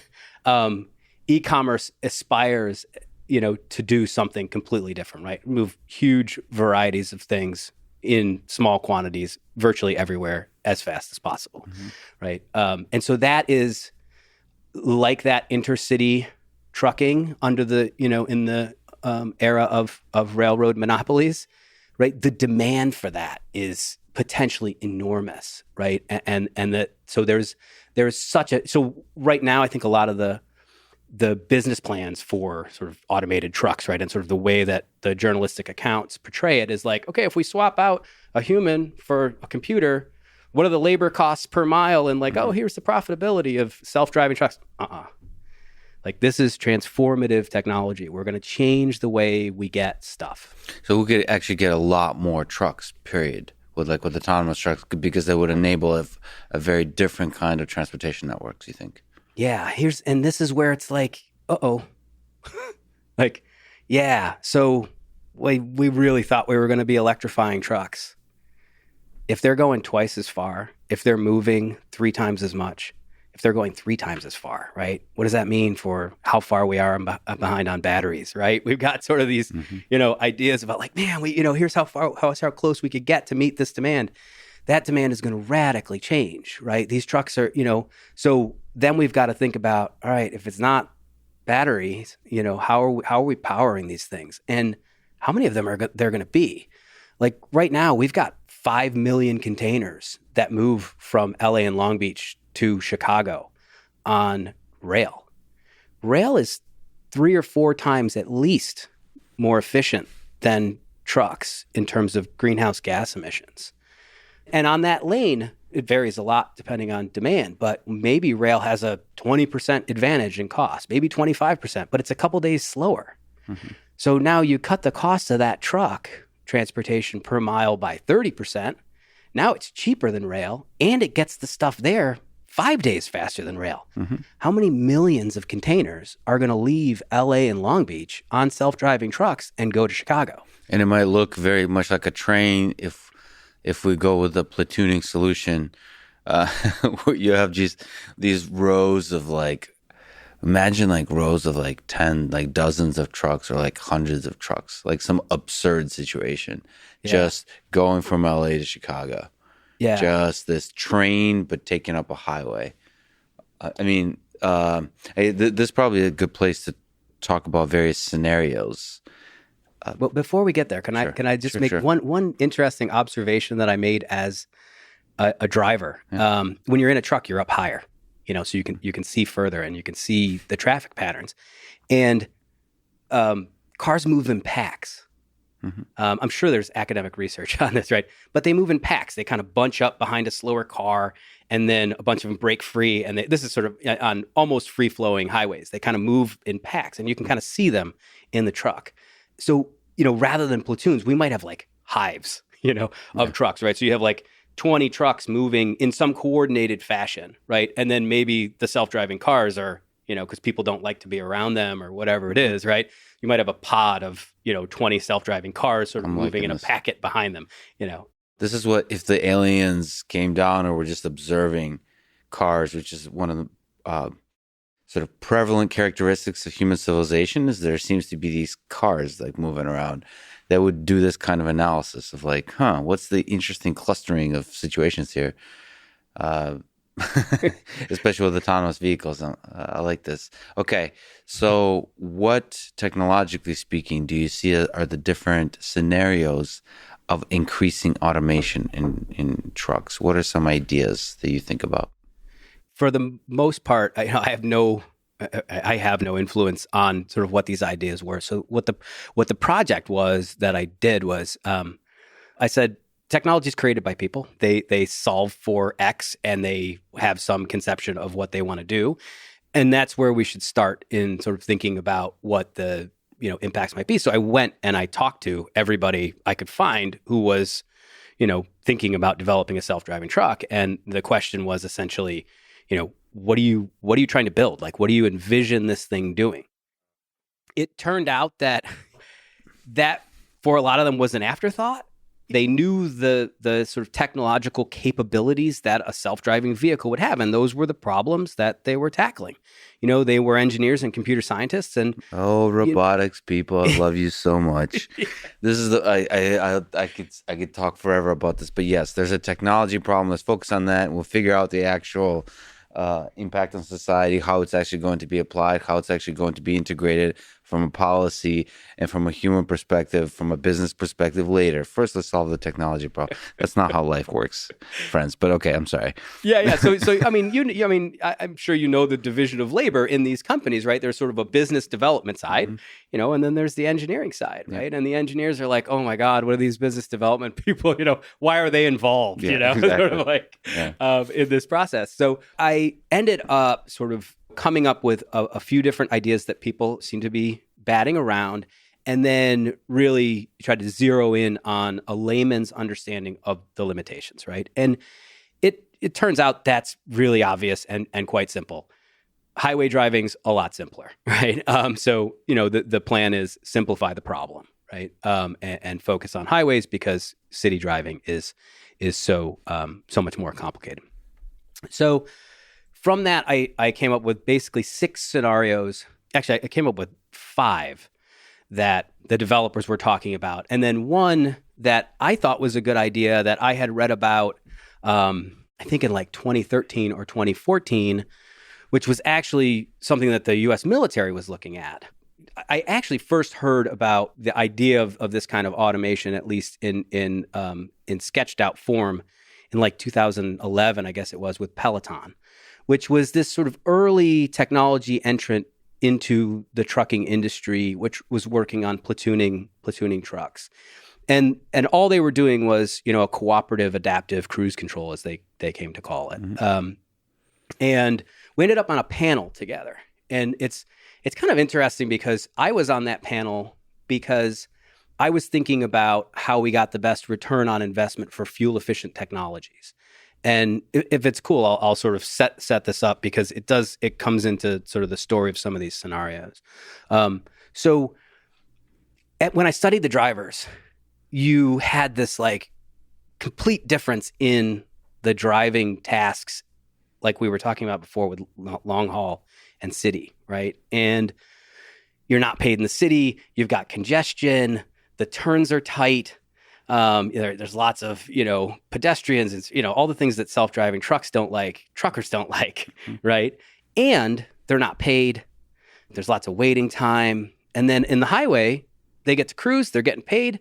They have control. They go at their own pace. They're making money. They're happy. Well, it turned out, I guess it was around 2010, this is still when we were thinking about regenerative braking, you know, and hybrid trucks being sort of like the solution.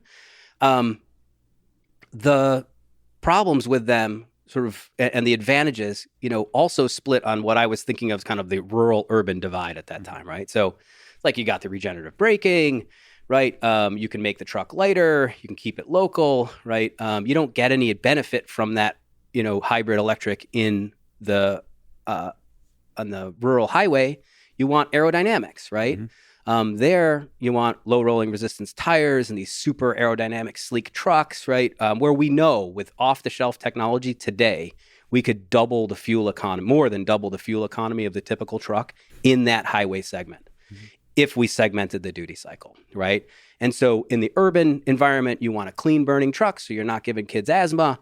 You want it lighter, so it's not destroying those less strong pavements, right? You can make tighter turns. You don't need a sleeper cab because the driver, you know, hopefully is getting home at night, right? In the long haul, you want that super aerodynamic stuff. Now that doesn't get you anything in the city. And in fact, it causes all kinds of problems because you turn too tight, and you crunch up all the aerodynamics that connect the tractor and the trailer.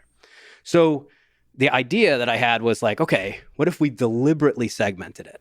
Like, what if we created these drop lots outside cities where, you know, a local city driver who's paid by the hour kind of runs these trailers out once they're loaded. You know, doesn't sit there and wait while it's being loaded. They drop off a trailer, they go pick up one that's loaded, they run it out. When it's loaded, they call them, and they just run them out there and stage them. It's like an Uber driver, but for truckloads. Yeah, and we have like intermodal. We have basically, this would be the equivalent of like rail to truck intermodal, right? So you put it on the rail and then, you know, a trucker picks it up and delivers it, right? So instead of having the rail, you'd have these super aerodynamic, hopefully platoons or what was at the time was called long combination vehicles, which is basically two trailers connected together, right? Because this is like a huge productivity gain, right? And then instead of that driver like me, I would pick up something in upstate New York, drive to Michigan, drive to Alabama, you know, drive to Wisconsin, drive to Florida, you know, I get home every 2 weeks. If I'm just running that, you know, that double trailer, I might be able to go back and forth from Chicago to Detroit, right? Take two trailers there, pick up two trailers going back, right? And be home every night. Mm-hmm. Now, the problem with that at the time, or one of them was, you know, bridge weights. So not all bridges can handle that much weight on them. They can't handle these doubles, right? And some places can, some places can't. So this platooning idea was happening at the same time. And we ended up on the same panel, and the founders were like, hey, so what's it like to follow really close behind another truck? Which was kind of the stage that they were at, was like, you know, what's that experience going to be like? And I was like, truckers aren't going to like it. You know, I mean, that's just like the cardinal rule is following distance. Like that's the one you really shouldn't violate, right? And when you're out on the road, like you have that trucker like right on your ass, you know, people remember that. They don't remember the 99.9% of truckers that are not on their ass. You know, like they're very careful about that. But when the trucks are really close together, there's benefits in terms of aerodynamics. So that's the idea. So like if you want to get some benefits of a platoon, you want them to be close together, but you're saying that's very uncomfortable for truckers. Yeah. So, I mean, I think that ended up Peloton, I think is sort of winding down their work on this. And I think that ended up being still an open question. And I had a chance to interview a couple drivers who, at least one, maybe two of which had actually driven in their platoons. And I got completely different experiences. Some of them were like, it's really cool. I'm like in communication with that other driver. I can see on a screen what's out, the front of his truck. And then some were like, it's too close. And it might be one of those things that's just, takes an adjustment to sort of get there. So you get the aerodynamic advantage, which saves fuel. There's some problems though, right? So, you're getting that aerodynamic advantage because there's a low pressure system in front of that following truck. Mm-hmm. But the engine is designed with higher pressure feeding that engine, right? So there are sort of adjustments that you need to make, and still the benefits are there. That's one scenario, and that's just the automation of that acceleration and braking.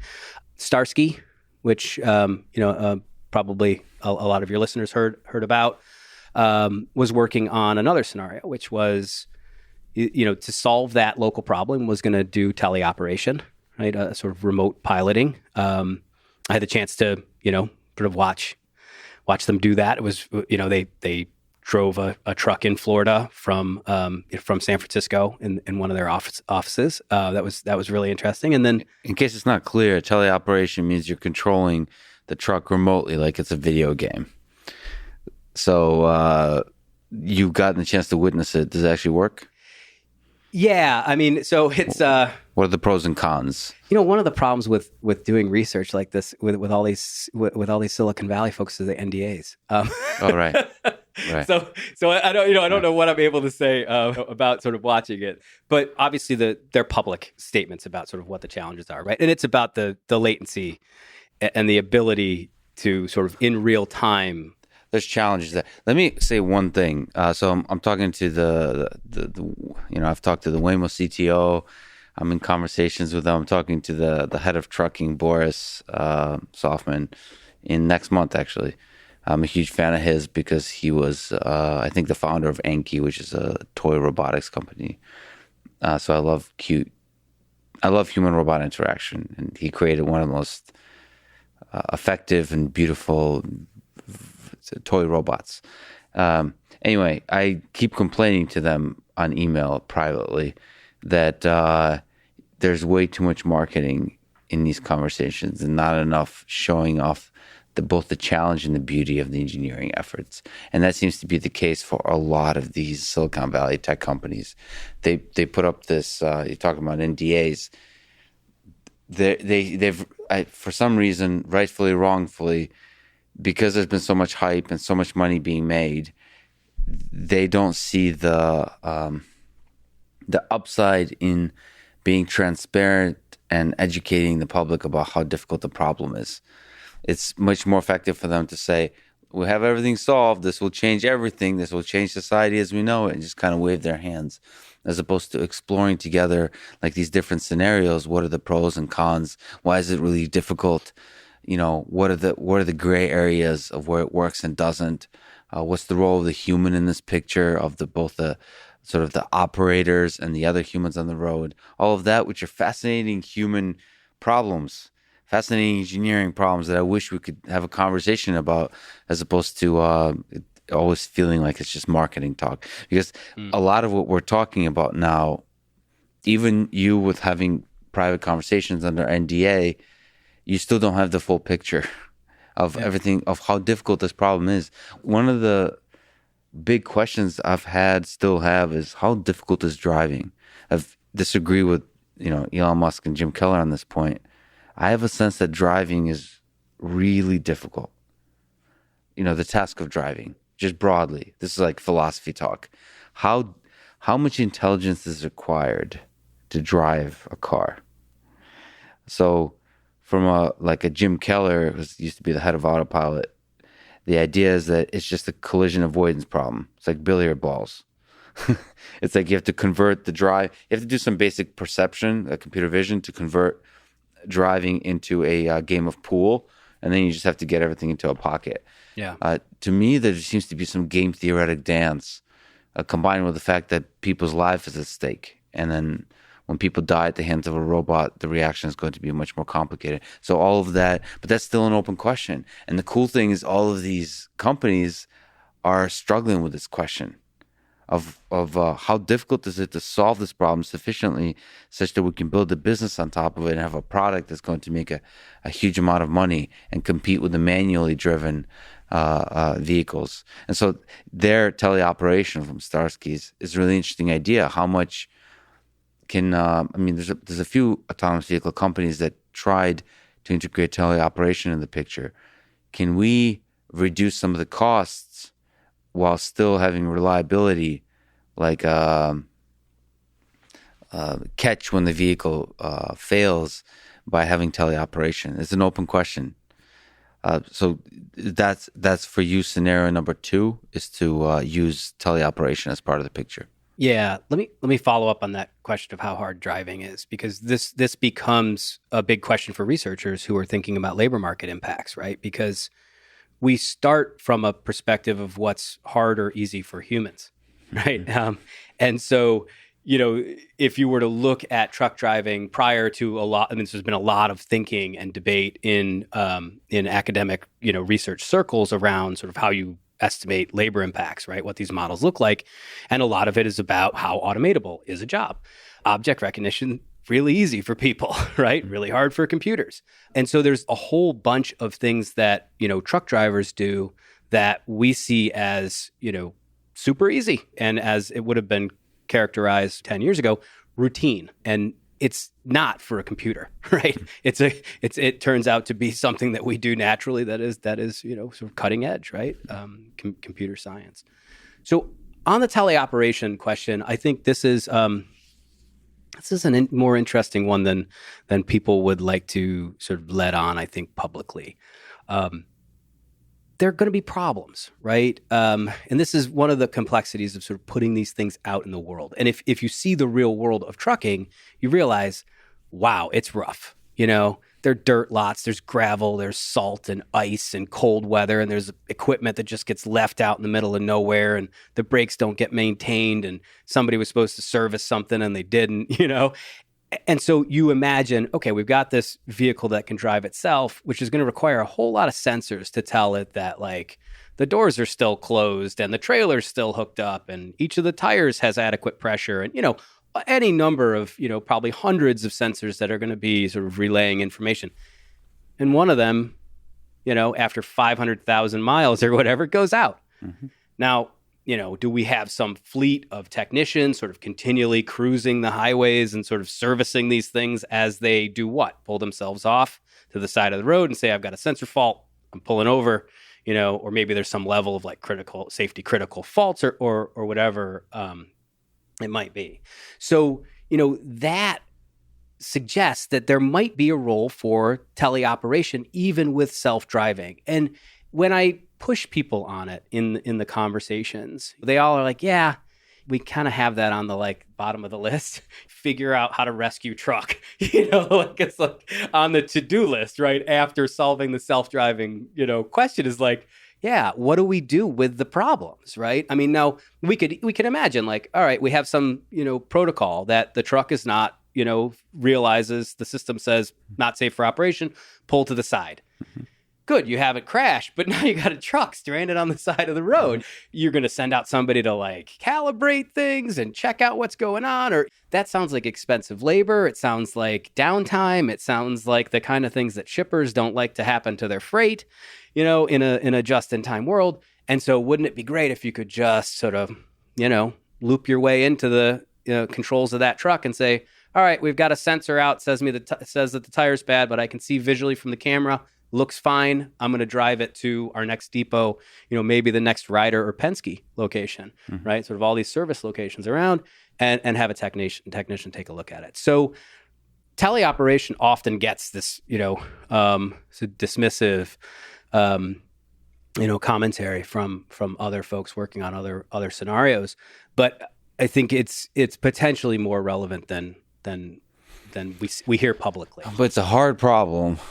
And For me, I've gotten a chance to interact with people that take on hard problems and solve them, and they're rare. What Tesla has done with their data engine. So I thought autonomous driving cannot be solved without collecting a huge amount of data and organizing it well. Not just collecting, but organizing it. And exactly what Tesla is doing now is what I thought it would be. Like, I couldn't see car companies doing that, including Tesla. And now that they're doing that, it's like, oh, okay. So it's possible to take on this huge effort seriously. To me, teleoperation is another huge effort like that. It's like taking seriously what happens when it fails. What's in the case of Waymo for the consumer, like ride sharing, what's the customer experience like? There's a bunch of videos online now where people are like, the car fails and it pulls off to the side, and you call like customer service, and you're basically sitting there for a long time, and there's confusion, and then there's a rescue that comes, and they start to drive. I mean, just the whole experience is a mess that has a ripple effect to how you trust in the entirety of the experience. But like actually taking on the problem of that failure case and revolutionizing that experience, both for trucking and for ride sharing, that's an amazing opportunity there, because that feels like it would change everything. If you can reliably know when the failures happen, which they will, you have a clear plan that doesn't significantly affect the efficiency of the whole process, that could be the game changer. And if teleoperation is part of that, it could be, just like you're saying, it could be teleoperation, or it could be like a fleet of rescuers that can come in, which is a similar idea. But teleoperation, obviously, that allows you to just have a network of monitors, of people monitoring this giant fleet of trucks and taking over when needed. And it's a beautiful vision of the future where there's millions of robots and only thousands of humans monitoring those millions of robots. That seems like a perfect dance of allowing humans to do what they do best and allowing robots to do what they do best. Yeah. Yeah. So, I mean, I think there are, and we just applied for an NSF. We didn't get, if anybody's watching, but with some folks from Wisconsin who do teleoperation, right? And, some of this is used for like rovers and, I mean, really, high stakes, difficult problems. But one of the things we wanted to study were these mines, in these Rio Tinto mines in Australia, where they remotely pilot the trucks, and there's some autonomy, I guess, and then but it's overseen by a remote operator, and they, it's near Perth, and it's quite remote, and they retrained the truck drivers to be the remote operators, right? Yes. There's autonomy in the port of Rotterdam and places like that where there are jobs there, and so there, I think, and maybe we'll get to this later, but there's a real policy question about sort of who's going to lose and what we do about it, and whether or not there are opportunities there that maybe we need to put our thumb on the scale a little bit to make sure that there's some give back to the community that's taking the hit. So for instance, if there were teleoperation centers, maybe they go in these communities that we disproportionately source truck drivers from today.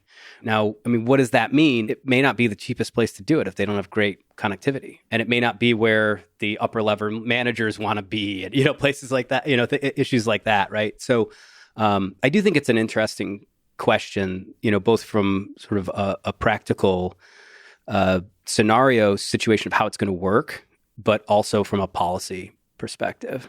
So there's platoons, there's teleoperation, and this is taking care of some of the highway driving that we're talking about. Is there other ideas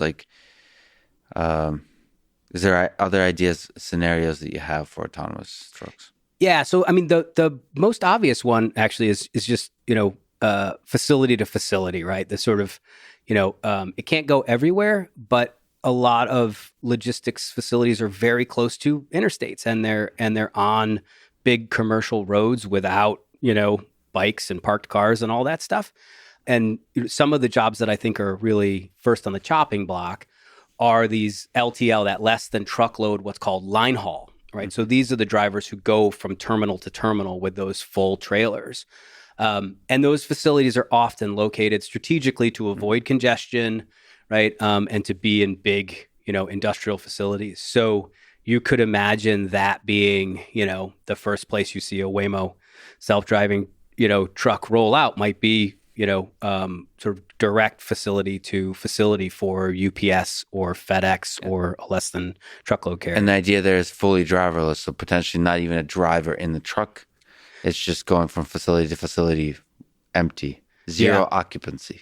Yeah, and those, because that labor is expensive, they don't keep those drivers out overnight. Those drivers do a run back and forth typically, or in a team, go back and forth in one day. So from the people you've spoken with so far, what's your sense? How far are we away from, which scenario is closest, and how far away are we from that scenario of autonomy being a big part of our trucking fleet? Most folks are focused on another scenario, which is the exit to exit, right? Which looks like that urban truck ports thing that I laid out earlier. So you have a human-driven truck that comes out to a drop lot. It meets up with an autonomous truck. That truck then, drives it on the interstate to another lot, and then a human driver, picks it up. There are a couple variations maybe on that. Or let me just run through the last two scenarios. Sure. The other thing you could do, right, is to say, all right, I've got a truck that can drive itself. And I refer to this one as autopilot, but, you have a human drive it out to the interstate, but rather than have that transaction where the human-driven truck detaches the trailer and it gets coupled up to a self-driving truck, that human driver just hops on the interstate with that truck and goes in back and goes off duty while the truck drives itself. And so you have a self-driving truck that's not driverless, right? And just to clarify, because Tesla uses the term autopilot and so do airplanes, and so everybody uses the word autopilot, we're referring to essentially full autonomy, but because it's exit to exit, the truck driver is on board the truck, but they're sleeping in the back or whatever. Yeah, and this gets to the really weedy policy questions, right? So basically, for the Department of Transportation, for you to be off duty for safety reasons, you have to be completely relieved of all responsibility. So that truck has to not, encounter a construction site or inclement weather or whatever it might be, and call to you and say, hey, obviously, right, we're imagining connected vehicles as well, right? So you're in a self-driving truck, you're in the back, and truck's 20 miles ahead experience some problem, right? That may require teleoperation or whatever it is, right? And it signals to your truck, hey, tell the driver 20 miles ahead, he's got to hop in the seat. That would mean that they're on duty according to the way that the current rules are written. They have some responsibility. And part of that is, we need them to get rest, right? They need to have uninterrupted sleep. So that's what I call autopilot. The final scenario is one that I thought was actually the one scenario that was good for labor. Which I proposed because I was like, well, here's an idea, that would be like actually good for workers. And just another brief aside here. The history of trucking over the last, 40 years, there's been a lot of technological change. So when I learned to drive the truck, I had to learn to manually shift it like I was describing. You had to read these fairly complicated, big sets of laminated maps to figure out where the truck can go and where it couldn't, which is a big deal. You take these trucks on the wrong road and you're destroying a bridge, or you're doing a can opener, which is where you try to drive it under a bridge too low. You've probably seen that on YouTube. If not, check it out, truck can opener. There's some bridges that are famous for it, right? And there's one I think called the can opener, and you can find on YouTube. And, you had to log those hours like manually and sort of do the math and plan your work routine. And I would do this every day. I'd say like, okay, I'm going to get up at 5. I've got to think about Buffalo and there's traffic there. So I want to be through Buffalo by 6:30, and then that'll put me, in Cleveland at, 9:30, which means I'll miss that rush hour, right? Which is going to put me in Chicago, and so you do this. And now today, 15 years later, truck drivers don't have to do any of that. You don't have to shift the truck. You don't have to map. You can figure out the least congested route to go on, and your hours of service are recorded, or a good portion of them are reported automatically. All of that has been a substantial de-skilling that has, put downward pressure on wages and allowed companies to kind of speed up, monitor, and direct. And I mean, the key technology, that I did work under is satellite-linked computers. So before, you could kind of go out and plan your own work, and the boss really couldn't see what you were doing and push you and say, you've been on break for 10 hours. Why aren't you moving? And you might tell them, because I'm tired, like I didn't sleep well. I've got to get a couple more hours.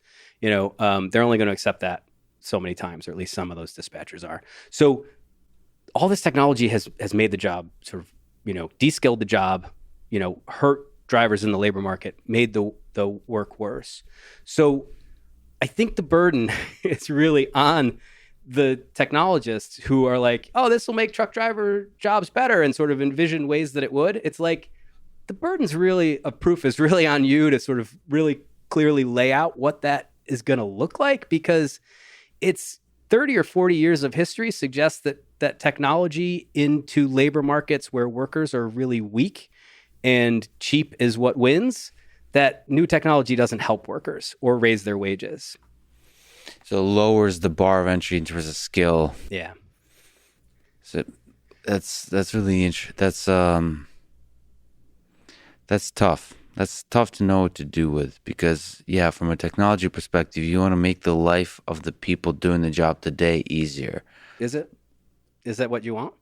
No, but that, like, when you think about, Right. like, what exactly, because the reality is you will make their life potentially a little bit easier, but that will allow the companies to then hire people that are less skilled. It'll get those people that were previously working there fired or lower wages.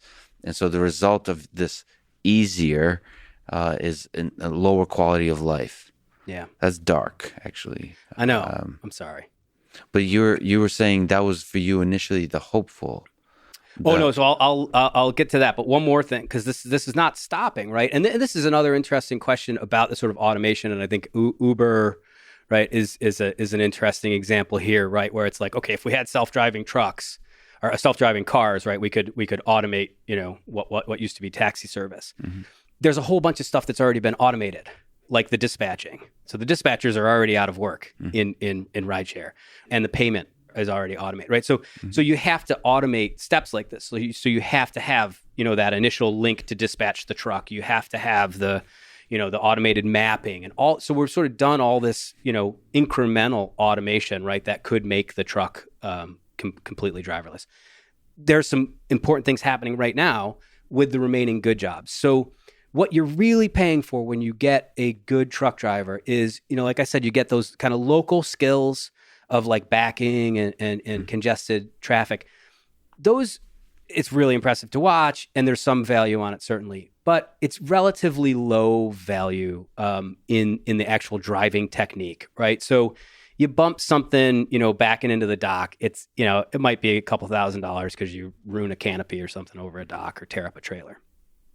What you really want, those highly skilled, conscientious drivers, and that's really what it is, and that's what computers are really good at, is about being conscientious, right? In the sense of like they pay attention continually, right? And how I was describing those long haul segments where the driver, just keeps out of the situations that could become problematic, right? And just they don't look at their phone.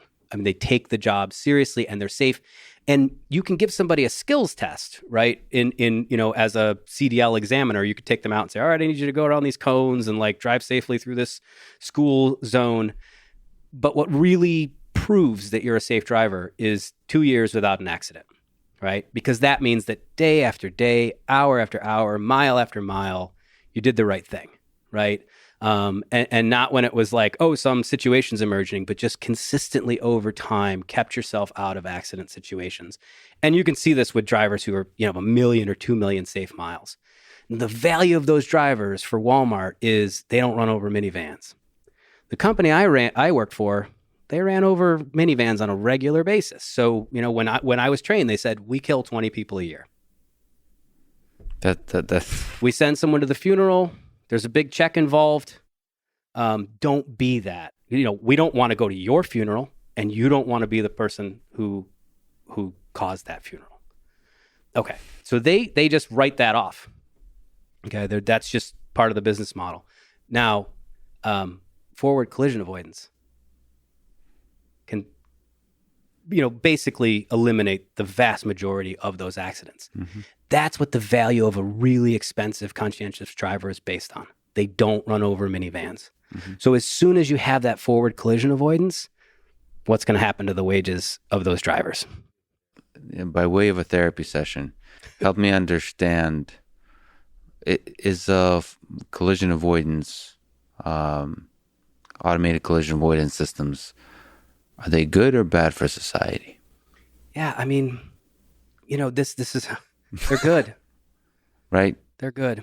But what do we do about the pain of a workforce in the short term, because their wages are going to go down because the job starts requiring less and less skill? Is there a hopeful message here where other jobs are created? So I'm a sociologist, right? So so I'm going to think about what's the structure behind that creates that pain, mm-hmm. right? And it's ownership, right? We don't call it capitalism for nothing.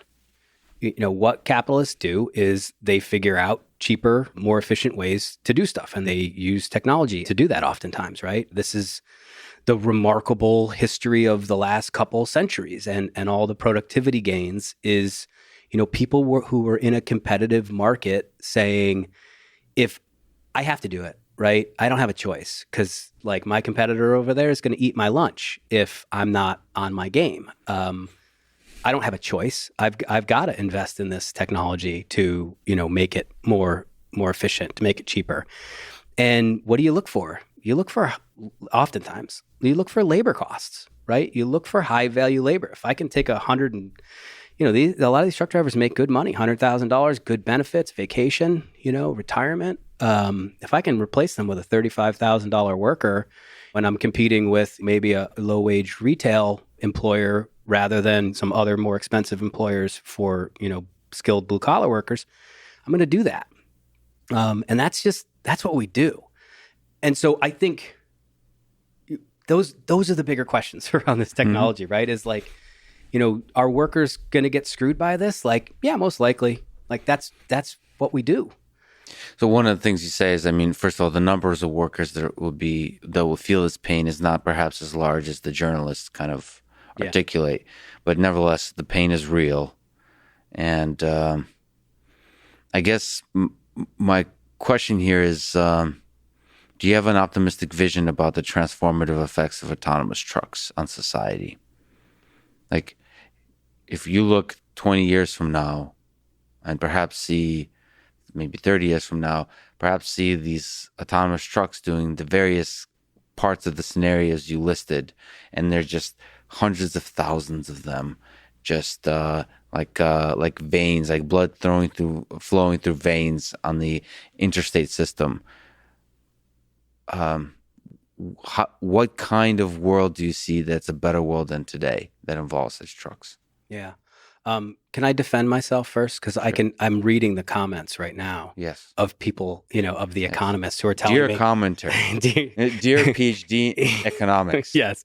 Yes. Dear PhD in economics. I know that higher skilled jobs are created, by technological advancement, right? There are big questions about how many of them, right? So the idea that we would create more expensive labor positions, right, with a new technology, right? You better check your business plan if your idea is to take, a bunch of low wage labor and replace it with the same amount of high wage labor, right? So there's a question about how many of those jobs, and there's the really important social and political question of, are they the same people, right? And do they live in the same places? And I think that kind of, geography is a huge issue here with the impacts, right? Lots of rural workers. Interesting politically, lots of red state workers, right? Lots of blue state, maybe union folks who are going to try to slow autonomy, and lots of red state, representatives in the House maybe who want to, stand up for their trucker constituents. So just to defend myself. Yeah, and to elaborate, I think economics as a field is not good at measuring the landscape of human pain and suffering. So, sometimes you can forget in the numbers as real lives that are at stake. That's what I suppose sociology is better at doing. We try sometimes. Well, the problem with, I'm somebody who loves psychology and psychiatry and a little bit, I guess, of sociology. I realize how tragically flawed the field is, not because of lack of trying, but just how difficult the problems are. Yeah. That to do really thorough studies that understand the fundamentals of human behavior and this, landscape of human suffering, it's almost an impossible task without the data. And we currently don't, not everybody's richly integrated to where they're fully connected and all their information is being recorded for sociologists to study. So you have to make a lot of inferences. You have to talk to people. You have to do the interviews as you're doing. And through that, really difficult work, try to understand, hear the music that nobody else is hearing. The music of what people are feeling, their hopes, their dreams, and the crushing of their dreams due to some kind of economic forces. Yeah. We've just lived that for 4.5 years of probably, elites. Let me just go out on a limb and say, not understanding the sort of emotional and psychological currents of a large portion of the population, right? Yeah. And just being stunned by it and confused, right? Wasn't confusing for me after having talked to truckers, again, who trucking is a job of last resort. These are people who've already lost that manufacturing job, oftentimes already lost that construction job to just aging, right? So what can we do, right? What's sort of the positive vision? Because we've got tons of highway deaths. We've got, and just to, the big picture is, and this is the opportunity, I guess, for investors. It's a hugely inefficient system. So we buy this truck. There's this low wage worker in it oftentimes. And again, I'm setting aside those really good line haul jobs in LTL. Those are a different case. That low wage worker is driving a truck that the wheels might roll 7 to 8 hours a day. That's what the truck is designed to do. And that's what makes the money for the company. In other 7, 8 hours a day, the driver's doing other kinds of work that, is not driving. And then the rest of the day, they're basically living out of the truck. You really can't find a more inefficient use of an asset than that, right? Now, a big part of that is we pay for the roads and we pay for the rest areas and all this other stuff. So the way that I work and the way that I think about these problems is I try to find analogies, right? Sort of labor processes and things that make economic sense, that seem in the same area of the economy, but have some different characteristics for workers, right? And sort of try to figure out, why does the economics work there, right? And so if you look at those really good jobs, the most likely way that you as a passenger car driver would know that it's one of those drivers is that there are multiple trailers, right? So you see these maybe it's 3 small trailers, maybe it's 2 sort of medium-sized trailers. Some places you might even see 2 really big trailers together. You do that because labor is expensive, right? Mm-hmm. And it's highly skilled. And so you use it efficiently and you say, all right, rather than having you, haul that little trailer out of the ports, that sort of half-size container, we're going to wait till we get 3, or we're going to coordinate the movement so that they're 3 ready. You go do what truckers call make a set, put them together, right? And you go. That's a massive productivity gain, right? Because, you're hauling 2, 3 times as much freight. So the positive scenario that I threw out in 2018 was, why not have a human-driven truck with a self-driving truck that follows it, right? Mm-hmm. Just a drone unit. And it was, to me, this seemed, as a non-computer scientist, a sociologist, right? This made a lot of sense, because when I got done talking to the computer scientists and the engineers, they were like, well, it's like object recognition, decision-making algorithm, all this stuff.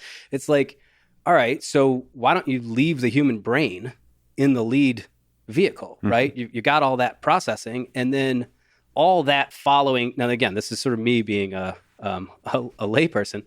I said, why don't, then that following truck, right, takes direction from the front. It uses the rear of the trailer as a reference point. It maintains the lane. You've got cooperative adaptive cruise control, and that you double the productivity of that driver. You solve that problem that I hated in my urban truck ports thing about the bridge weight, because when you get to the bridges, the two trucks can just spread out just enough to make the bridge weight, right? And you can just program that in, and they're 50 feet further apart, 100 feet further apart. So interesting sort of, I think, story about this that leads to kind of, I think, the policy questions. In, I guess, 2017, Jack Reed and Susan Collins requested from the Senate requested research on what the impacts of self-driving trucks would be. And the first stage of that was for the GAO to do a report, sort of looking at the lay of the land, talking to some experts. And I was working on my 2018 report, helped contribute to that GAO report. And, I had the 6 scenarios, right? I'm like, okay, here's what Starsky's doing, here's what Embark and Uber are doing, here's what Waymo might be doing. Nobody really knows, right? Here's what Peloton's doing. Here's the autopilot scenario. And then here's this one that I think actually could be good for drivers. So now you've got that driver who's got two times the freight. Their decisions are more important. They're managing a more complex system, right? They're probably going to have some global understanding of how to, the environments in which it can operate safely. Right now, we're talking upskilling, right? And so, that the GAO, sort of writes up these different scenarios, and the idea is that it's going to prepare for this Department of Transportation, Department of Labor set of processes to engage stakeholders and sort of get industry perspectives, and then do a study on the labor impacts. So, that DOL process starts to happen, and, I get to the workshop and a friend was sitting at the table next to me, and he holds up the scenarios that they're going to have us discuss at this workshop. And he's like, hey, these look really familiar, right? Because they were the, scenarios from the report, but there were only 5 instead of 6. Interesting. The 6th scenario, which was the upskilling labor, good for workers scenario, wasn't discussed. So to clarify, that's the integral piece of technology there is platooning. Yeah, I mean, in a sense, it's platooning, but and in fairness, right? As I pitched that idea, or sort of ran that idea by the computer scientists and engineers and product managers that I would talk to, they would say, we thought about that, but that following truck, it's not that simple. That thing, basically, we had to engineer that to be capable of independent self-driving, because what if there was a cut-in or, any number of scenarios in which it lost that connection to the lead truck for whatever reason. Now, I mean, I don't know. Boo-hoo. Platooning is hard. There's edge cases. I guarantee the number of edge cases in platooning is orders of magnitude lower than the number of edge cases in the general solo full self-drive. You do not need to solve the full self-driving problem. I mean, if you're talking about probability of dangerous events, it just seems with platooning, then you can deal with cut-ins. Yeah. This is beyond. This is one of the challenges, obviously, of being a researcher who, doesn't really have any background in the technology, right? So I can dream this up. I have no idea if it's feasible. Well, let me speak. You spoke to the PhDs in economics. Let me speak to the PhDs in computer science. If you think platooning is as hard as the full self-driving problem, we need to talk, because I think that's ridiculous. I think platooning. And in fact, I think platooning is an interesting idea for ride sharing as well, for the general autonomous driving problem, not just trucking, but obviously trucking is the big benefit, because the number of A to B points in trucking is much, much lower than the general ride sharing problem. But anyway, I think that's a great idea, but you're saying it was removed. Yeah. And so you can go, and listeners could go to these reports. They're publicly available, and they explain why in the footnote. And they note that there was this other scenario suggested by at least me, and I can't remember if they said someone else did too. But they said, we didn't include it because no developers were working on it. Interesting. Full disclosure, that was the approach that I took in my research, right? Which was to go to the developers and say, what's your vision, right? What are you trying to develop? That's what I was trying to do. And maybe, and then I tried to think outside the box at the end by adding that one, right? Like, here's one that I have, people aren't talking about that could be cool. Now, again, it had been proposed in like 2014 for like fuel convoys. So you could just have like one super armored lead fuel truck, right, in a bringing fuel to forward operating bases in Afghanistan, and then you wouldn't need the super heavy, you wouldn't have to protect the human life in the following trucks. So that's interesting. You're saying, like, when you talk to Waymo, when you talk to these kinds of companies, they weren't at least openly saying they're working on this. So then it doesn't make sense to include it in the list. Yeah, and so, but here's the thing, right? This is the Department of Transportation, right, and the Department of Labor. Maybe they could consider some scenarios. Like, maybe we could say, this technology has got a lot of potential. Here's what we'd like it to do. We'd like it to reduce highway deaths, help us fight climate change, reduce congestion, all these other things. But that's not how our policy conversation around technology is happening. We're not, and people don't think that we should. And I think that's the fundamental shift that we need to have, right? I've been involved with this a little bit, like NHTSA and DOT. The approach they took is saying, we don't know what the heck we're doing, so we're going to just let the innovators do their thing and not regulate it for a while to see. You think that's you think DOT should provide ideas themselves? Well, so this is the great trick in policy of private actors, is you get narrow mandates for government agencies, right? So the safety case will be handled by organizations whose mandate is safety. So the Federal Motor Carrier Safety Administration, who is, going to be a key player, I argue in an article that I wrote, they're going to be a key player in actually determining which scenario is most profitable by setting the rules for truck drivers. Their mandate is safety, right? Now, they have lots of good people there who want, who care about truck drivers and who wish truck drivers' jobs were better, but they don't have the authority to say, hey, we're going to write this rule because it's good for truck drivers, right? And so when we need to say, as a society, we need to not restrict technology, not stand in the way of things. We need to harness it towards the goals that matter, right? Not whatever comes out the end of the pipeline because it's the easiest thing to develop, or whatever is most profitable for the first actor or whatever. But, and we do, the thing is, we do that. Right. I mean, like when we sent people to the moon, we did that. And there were tremendous benefits that followed from it. Right. And we do this all the time in, trying to cure cancer or whatever it is. Right. I mean, we can do this. Right. Now, the interesting sort of epilogue to that story is, 6 months or so, I don't know how long it was, after those meetings in which that sixth scenario was not considered, a company called Locomation, ends up using that, essentially that basic scenario, with a slight variation. So they leave the human driver in both trucks, and then that following driver goes off duty. And then, I've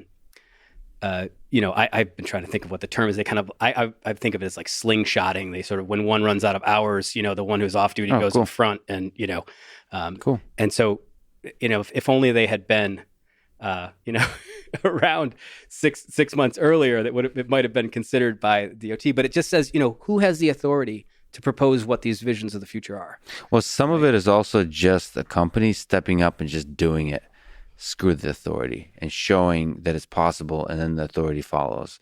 So that's why I really love innovators in the space. The criticism I have, the very sort of real, harsh criticism I have towards autonomous vehicle companies in the space is they've gotten culturally, it's become acceptable somehow to do demos and videos, as opposed to the old school American way of solving problems.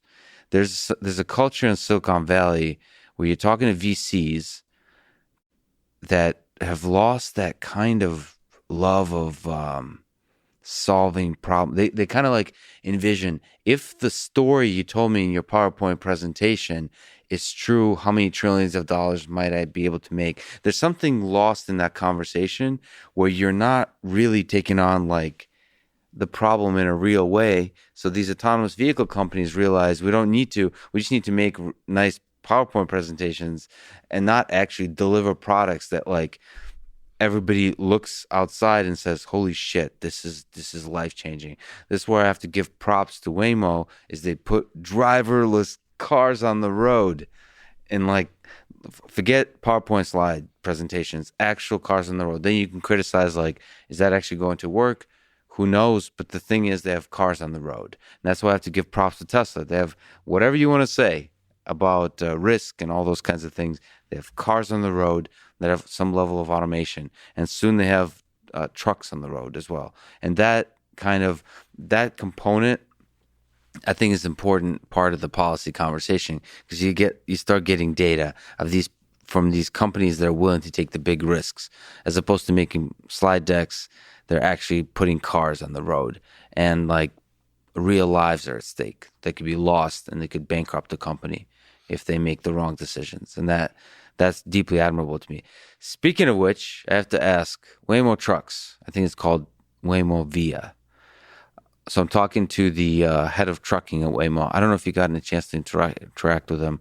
What's a good question to ask the guy? What's a good question of Waymo? Because they seem to be one of the leaders in the space. They have the Zen-like calm of like being willing to stick with it for the long term in order to solve the problem. Yeah, and I guess they have that luxury, right? Which I don't think if I had another life as a researcher, I would love to just study the business strategies of startups and Silicon Valley sort of structure. Would you consider Waymo a startup? No. No. No, right? I mean, it's at least not in the things that seem to matter in the self-driving space. So, you mentioned the demos. And I don't have enough data as a sociologist to really say like, oh, this is why they do what they do. But my hypothesis is, there's a real scarcity of talent and money for this, and there certainly was a scarcity of like partnerships with OEMs and the big trucking companies, and there was a race for it, right? And the way that if you don't have the backing of Alphabet, you do a demo, right? And you get a few more good engineers who say, hey, look, they did that cool thing. Yeah.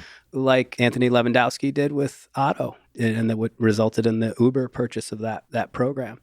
So what would I ask? I mean, I think I would ask a lot of questions, but I think there's also on-record and off-record conversations, which unfortunately I'm asking for an on-record conversation. And that, I don't know if these companies are willing to have interesting on-record conversations. Yeah.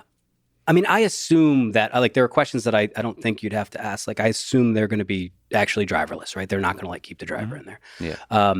So, I mean, for the industry, I think it would be interesting to know sort of where they see that first adopter, right? Oh, you mean from like the scenarios that laid out, which one are they going to take on? Yeah, I mean, because that's going to, again, it's those really expensive good jobs, right? So those LTL jobs, the like UPS jobs. Now that's where labor is too, right? That's where the Teamsters are. That's the only place they are left, right? So that's going to be the big fight on the Hill and public, or if labor can muster it, right? I don't know. There's a really cool, one thing I would recommend to you and your listeners, if you really want to see some like a remarkable page in sort of the history of labor and automation, there's a report that Harry Bridges, who was the socialist leader of the longshoremen on the West Coast, and just galvanized that union, and they still control the ports today because of the sort of vision that he laid down. In the 1960s, he put out a photojournal report called Men and Machines. And basically what it was an internal education campaign to convince the membership that they had to go along with automation. Machines were coming for their jobs. And what the photojournal, it's almost like 100 pages or something like that, is like, here's how we used to do it. Some of you old timers remember it. Like, we used to take the barrels of olive oil and we'd stack them in the hold and we'd roll them by hand and we'd put the timber in and we'd, stack the crates tight, and that was the pride of the longshoreman, was a tight stow. And now you all know, there are cranes that come down and there's no longer any, rope slings, and we're loading bulldozers into the hold to push the ore up into piles, and then clamshells are coming down. And he made this case to them, and he said, this is why we're signing this agreement to basically allow the employer to automate. And we're going to lose jobs, but we're going to get a share of the benefits. And so our wages are going to go up. We're going to continue to control the hiring and training of workers. Our numbers are going to go down, but basically that last son of a bitch who's working at the ports is going to be one really well-paid son of a bitch. It may just be one standing, but he's going to love his job. You should check out that report. That's an interesting vision of a future that probably still holds. That is, there is some level to which you have to embrace the automation. Yeah. And who gets, it's the benefits, right? It's like, think of the public dollars that went into developing self-driving vehicles in the early days, right? Not just the vision of it, right? Which was a public vision to take soldiers out of harm's way. But, a lot of money. And there's some way, if you are a business that's leveraging that technology from a broad historical, ethical perspective, you do owe it to the bigger community to pay back, like, for all the investment that was paid to make that technology a reality. In some sense, I don't know how to make that right.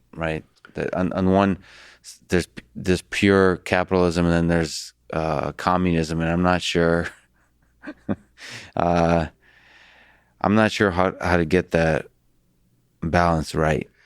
I don't have all the answers in here, and I wouldn't expect, individual private companies to kind of kick back, right? Capitalism doesn't allow that, right? Unless you have a huge monopoly, right? And then you can, on the backside, create music halls and libraries and things like that. But, here's what I think, the basic obligation is, come to the table, like, and have an honest conversation with the policymakers, with the truck drivers, with the communities that are at risk. Like, at least let's talk about these things, in a way that doesn't look like the way lobbying works right now, where you send a well-paid lobbyist to the Hill to, convince some representative or senator to stick a sentence or two in that favors you into let's have a real conversation. Yeah. Real human conversation. Can we just do that? Yeah. Don't play games. Real human conversation. Let me ask you, mention autopilot. Got to ask you about Tesla, this renegade little company that seems to be, from my perspective, revolutionizing autonomous driving or semi-autonomous driving, or at least the problem of perception and control. They've got a semi on the way. They got a truck on the way. What are your thoughts about Tesla Semi? I did have some very preliminary conversations with policy folks there. Nothing really in the tech or business side of it too much. And here's why. I think because electrification and autonomy run in opposite directions. Right. And I just, I don't see the application, the value in self-driving for the truck that Tesla is going to produce in the near term. You're not going to have the battery. Now you could have wonderful safety systems and, reinforcing, the auto, self-driving features supporting a skilled driver. But you're not going to be able to pull that driver out for long stretches the way that you are with driverless trucks. So do you think, the reason, the electrification is not obviously coupled with the automation. They have a very interesting approach to semi-autonomous pushing towards autonomous driving, right? It's very unique. No LiDAR, now no radar. It's computer vision alone, from they're collecting huge amounts of data from a large fleet.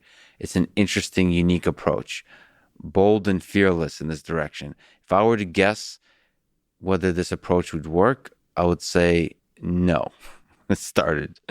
One, you would need a lot of data, and two, because you have actual cars deployed on the road using a beta version of this product, you're going to have a system that's far less safe, and you're going to run into trouble. It's horrible PR. Like, it just seems like a nightmare. But it seems to not be the case, at least up to this point. It seems to be not, on par, if not safer, and it seems to work really well. And the human factor somehow manages, like, drivers still pay attention. Now, there's a selection of who is inside the Tesla Autopilot user base, right? There could be a self-selection mechanism there. But however it works, these things are not running off the road all the time. So it's very interesting whether that can sort of creep into the trucking space. Yes, at first, the long-haul problem is not solved. They need to charge. But maybe you can solve, a lot of your scenarios involved small distances. And, that last mile aspect, which is exactly what Tesla's trying to solve for the regular passenger vehicle space, is the city driving. It's possible that you have these trucks. It's almost like, yeah, you solve the last mile delivery part of some of the scenarios that you mentioned, in autonomous driving space. Do you think that's, from the people you've spoken with, too difficult of a problem? The thing that keeps me so interested in this space and thinking that it's so important, is again that efficiency question, that safety question, and the way that these economics can push us potentially, toward a more efficient system. So I want to see those Tesla electric trucks running out to those truck ports where you've got those two trucks with a human driver in front. Yeah. Right. I think that's now what's powering those. Is it hydrogen? I don't, again, it's very interesting as a researcher who does not have a background in technology and doesn't have a horse, in this race. For all I know, self-driving trucks will ultimately be achieved by some biomechanical sensor that uses echolocation, because we took stem cells of bats, and right. I don't, exactly. I am completely unable to assess who's ahead or who's behind or who makes sense. But I think one key component there, and this is what I see with Tesla often, and it's quite sad to me that other companies don't do this enough, is that first principles thinking. Like, wait. Okay, it's looking at the inefficiencies, as opposed to, I worked with quite a few car companies, and they basically have a lot of meetings. There's a lot of meetings. And the discussion is like, how can we make this cheaper, this cheaper, this cheaper, this component cheaper, this cheaper, the cheapification of everything, just like you said, as opposed to saying, wait a minute, let's step back. Let's look at the entirety of the inefficiencies in the system. Like, why have we been doing this like this for the last few decades? Like, start from scratch. Can this be 10x, 100x cheaper? Like, if we not just decrease the cost of one component here, or this component here, or this component here, but like, let's like redesign everything. Let's infrastructure. Let's have special lanes, or in terms of truck ports, as opposed to having regular human controlled truck ports, have some kind of weird like sensors, like where everything about the truck connecting at that final destination is automated fully from the ground up. You build the facility from the ground up for the autonomous truck. All those kinds of sort of questions, or platooning. Let's say, wait a minute, okay, I know we think platooning is hard, but can we think through exactly why it's hard, and can we actually solve it? Like, if we collect a huge amount of data, can we solve it? And then teleoperation. Like, okay, yeah, it's difficult to have good signal, but can we consider the probability of those edge cases, and what to do in the edge cases when the teleoperation fails? Like, how difficult is this? What are the costs? How do we actually construct a teleoperation center full of humans that are able to pay attention to a large fleet where the average number of vehicles per human is like 10 or 100. You know, like having that conversation as opposed to kind of having, you show up to work and say, all right, it seems like, because of COVID, we, are not making as much money. Can we can we give less salary to the trucker? And can we build decrease the cost or decrease the frequency at which we buy new trucks? And when we do buy new trucks, make them cheaper by making them crappier. Like this kind of discussion. This is why, to me, it's like Tesla's like rare in this. So there's some sectors in which innovation is part of the culture. In the automotive sector, for some reason, it's not as much. This is obviously the problem that Ford and GM are struggling with. It's like they're really good at making cars at scale cheap. And they're like legit good, like Toyota at this. They're some of the greatest manufacturing people in the world, right? That's incredible. But then when it comes to hiring software people, they're horrible. So it's culture, and then it's such a difficult thing for them to sort of embrace. But greatness requires that they embrace this, embrace whatever is required to remove the inefficiency from the system, and that may require you to do things very differently than you've done in the past. Yeah, I mean, there are certain things that the market can do well. This is how I see the world, right? That's the best way to organize certain kinds of activities is the market and private interest. But I think we go too far in some areas.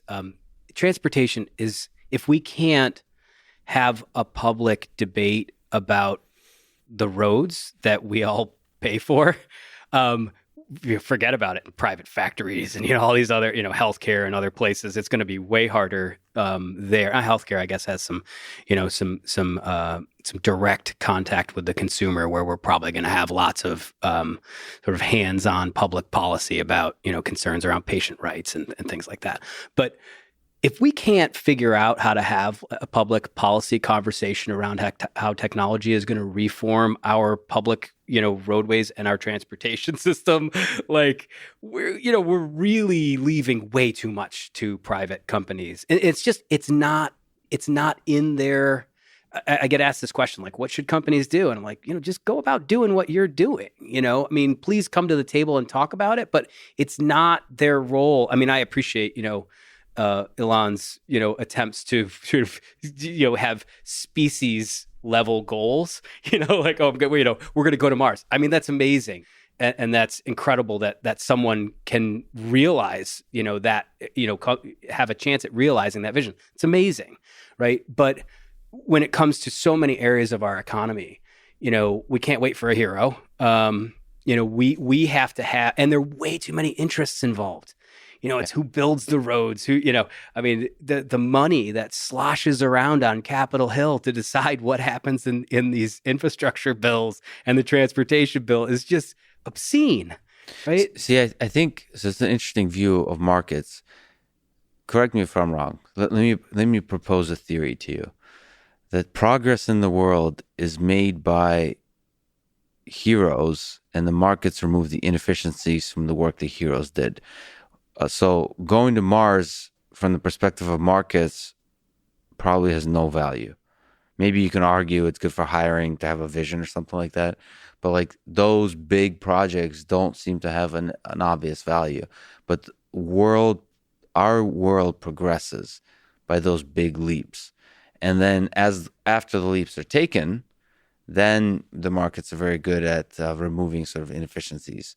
But it just feels like the autonomous vehicle space and the autonomous trucking space requires leaps. It doesn't feel like we can sneak up into a good solution that is ultimately good for labor, like for human beings in the system. It feels like probably a bad example, but like a Henry Ford type of character steps in and say, like, we need to do stuff completely differently. Yeah, and you said we can't hope for a hero. But it's like, no, but we can say we need a hero. We need more heroes. So if you're a young kid right now listening to this, we need you to be a hero. It's not like we need you to start a company that makes a lot of money. No. You need to start a company that makes a lot of money so that you can feed your family as you become a hero and take huge risks and potentially go bankrupt. Those risks is how we move society forward, I think. Maybe there's a romantic view. I don't know. I totally disagree. You disagree. I disagree. God damn it. I mean, And out of the two of us, you're the knowledgeable one. No. No. I think it's a matter of like, do we need those heroes? Absolutely. Yeah. I mean, I saw the boosters come down from SpaceX's rockets and land nearly simultaneously with my kids, after school one day, and I thought, oh my God, like this is. Like science fiction has been made real. It's incredible. And it's a pinnacle of human achievement, right? It's like, this is what we're capable of. But we need to have those heroes oriented. We need to allow them, right, to orient toward the right, toward the goals, right? We got to climate change, I mean, all the heroes out there. Right. I mean, it's time. It's time. The clock is ticking. It's past time. I've been working on climate change issues since, the mid '90s. Like I still remember the first time in 2010 when I got a grant that was completely focused on adaptation rather than prevention. And just when it hit me that like, wow, like. So adaptation versus prevention is like acceptance that there's going to be catastrophic impact. We need to figure out how we at least live with that. Yeah. And the grant was like, okay, our agriculture system is going to move. Our breadbasket is no longer going to be California. It's going to be Illinois. What does that mean for truck transportation? So it's like, so in terms of a big philosophical societal level, that's kind of like giving up. Yeah. In terms of the big heroic actions. Yeah. Failures in human history. Yeah. That's going to be, let's hope not the biggest, but could be. Do you? But let me say why I disagree, right? Henry Ford, amazing, right? To sort of mass produce cars, right? Daimler to put that first truck on the road without the roads. Right. So there's like, we need that innovation. There's no doubt about it. And there are roles for that, but there's big public stuff that sets the stage. That's critical. And what it really is, it's a sociological problem, right? It's a political problem. It's a social problem. We have to say, and we have these screwed up ideas, right? So we have this politics right now where like everybody feels like they're getting screwed and someone undeserving is benefiting. When in fact, like, at least in the middle, right? They're huge. I used to teach this course on rich and poor, in economic inequality. And I would go through, public housing subsidies in Philadelphia, Section 8 subsidies, and then I would go through my housing subsidies for my mortgage interest deduction. And it worked out to basically the average payment for a Section 8 housing voucher in my neighborhood. I'm not a welfare recipient, according to the dominant discourse. And so we have this completely screwed up sense of like where our dollars go and, who benefits from the investment. And, we need to, I don't know that we can do it, but, if we're going to survive, we need to figure out how to have honest conversations where private interest is where we need it to be in fostering innovation and rewarding the people who do incredible things. Please, we don't want to squash that, but we need to harness that power to solve what I think are some pretty big, existential problems. So you think there's like government level, national level collaboration required for infrastructure project? Like we should really have large moonshot projects that are funded by our governments. At least guided by. I mean, I think there are ways to finance them and, other things, but we got to be careful, right? Because that's where you get all these sort of perverse, unintended consequences and whatnot. But if you look at transportation in the United States, and it is the foundation of the manifest destiny, economic growth, right? That built the United States into the world superpower that it became and the industrial power that it became. It rested on transportation, right? It was like, the Erie Canal. I grew up a few miles from where they dug the first shovelful of the Erie Canal, and everyone thought it was, crazy, right? But those public infrastructure projects, the canals, right, the railroads, yeah, they were privately built, but they wouldn't have been privately built without, Lincoln funding them essentially, and giving, the railroads, land in exchange for building them. The highway system, the Eisenhower the payback that the U.S. economy got from the Dwight D. Eisenhower interstate system is phenomenal, right? No private entity was going to do that. Electrification, dams, water. We need to do these infrastructure. Yeah. Infrastructure. And now more than ever, it's been really upsetting to me on the COVID front. There's one of the solutions to COVID, which seems obvious to me from the very beginning, that nobody's opposed to. It's one of the only bipartisan things, is at-home testing, rapid at-home testing. There's no reason why at the government level we couldn't manufacture hundreds of millions of tests a month. There's no reason starting in May 2020. And that gives power to a country that values freedom, that gives power information to each individual to know whether they have COVID or not. So it's possible to manufacture them for under $1. It's like an obvious thing. It's kind of like the roads. It's like everybody's invested. Let's put countless tests in the hands of every single American citizen, maybe every citizen of the world. The fact that we haven't done that to date, and there's some regulation stuff with the FDA, all the kind of dragging of feet, but there's not actually a good explanation, except our leaders, and culturally we've lost the sort of, not lost, but it's a little bit dormant, the will to do these big projects that better the world. Yeah. I still have the hope that when faced with catastrophic events, the more dramatic, the more damaging, the more painful they are, the higher we will rise to meet those. And that's where the infrastructure style projects are really important. But it's certainly a little bit challenging to remain an optimist in the times of COVID, because the response of our leaders has not been as great and as historic as I would have hoped. I would hope that the actions of leaders in the past few years in response to COVID would be ones that are written in the history books. And we talk about it as we talk about FDR. But sadly, I don't know. I think the history books will forget the actions of our leaders. Let me just, to wrap up autonomy,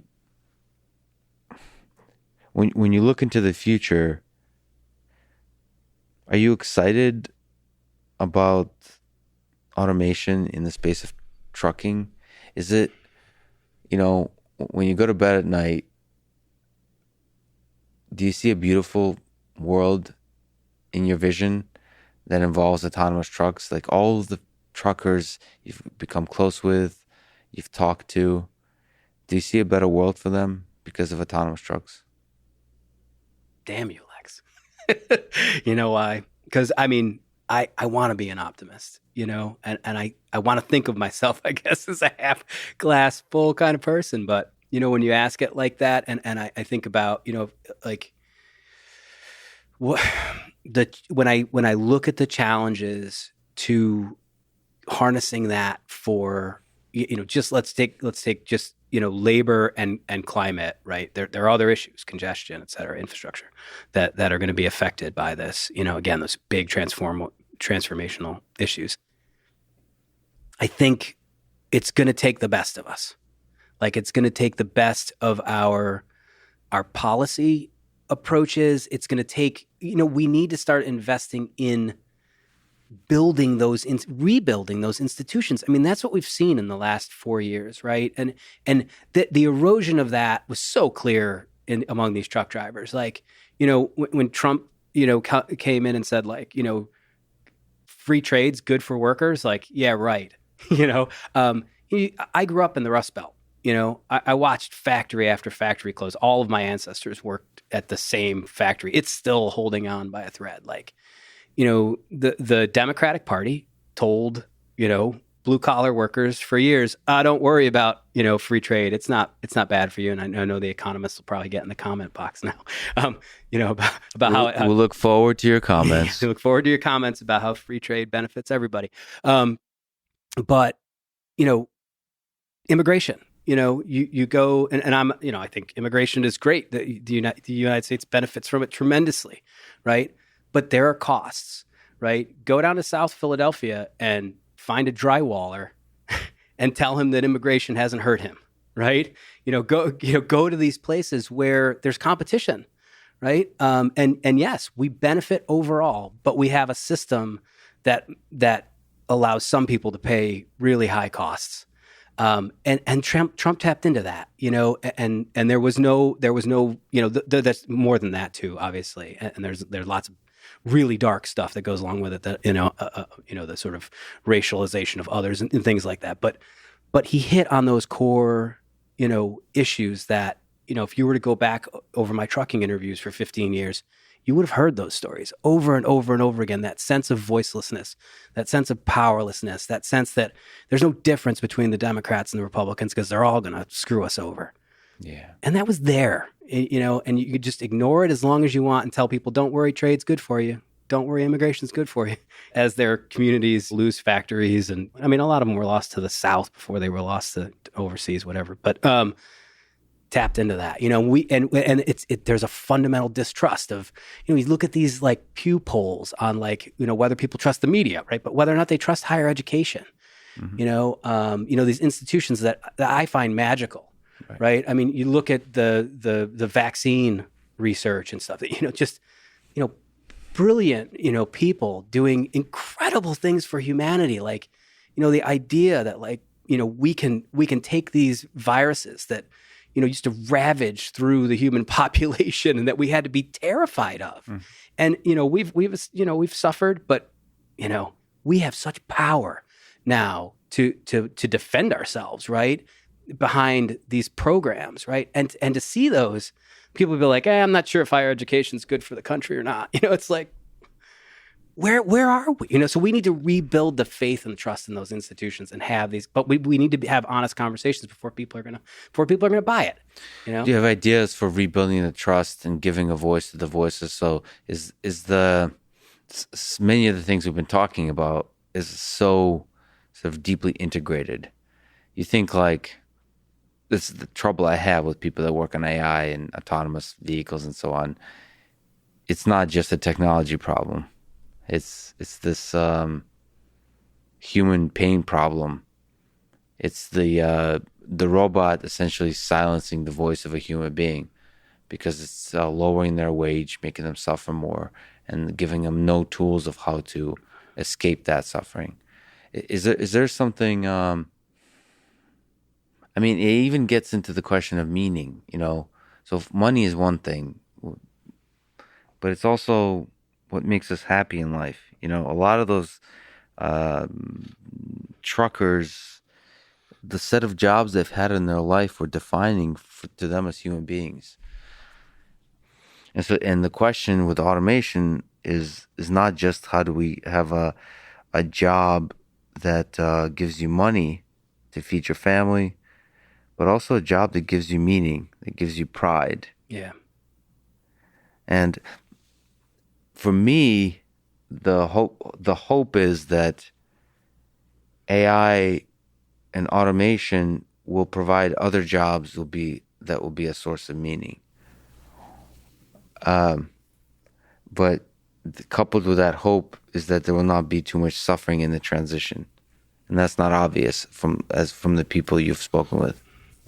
I mean, I think we need to differentiate between the effects of technology and the effects of capitalism, right? And they are, the fact that workers don't have a lot of power, right? Yeah. In this system matters. Now, we had a system, right? And that's why I would say, go to that, Harry Bridges report, and those were workers who had a sense of power.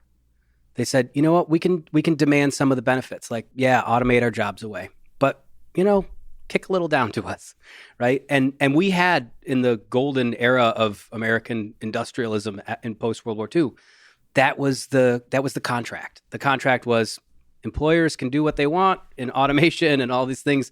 Yeah, sure, there's some union rules that make things a little, less efficient in places, but the key compromise is tie wages to productivity. That's what we did. That's what unions did. They tied wages to productivity, kept demand up, right? It was good for the economy. Some economists think, right? And that's what, we need to, I think we need to acknowledge that. We need to acknowledge the fact that it's not just technology, it's technology in a social context in which some people have a lot of power to determine what happens. For me, I don't have all the answers, but I know what my answer is. And my answer is, and I think I started with this, I can learn from every single person. Did I have to talk to the 200th truck driver? In my opinion, yes.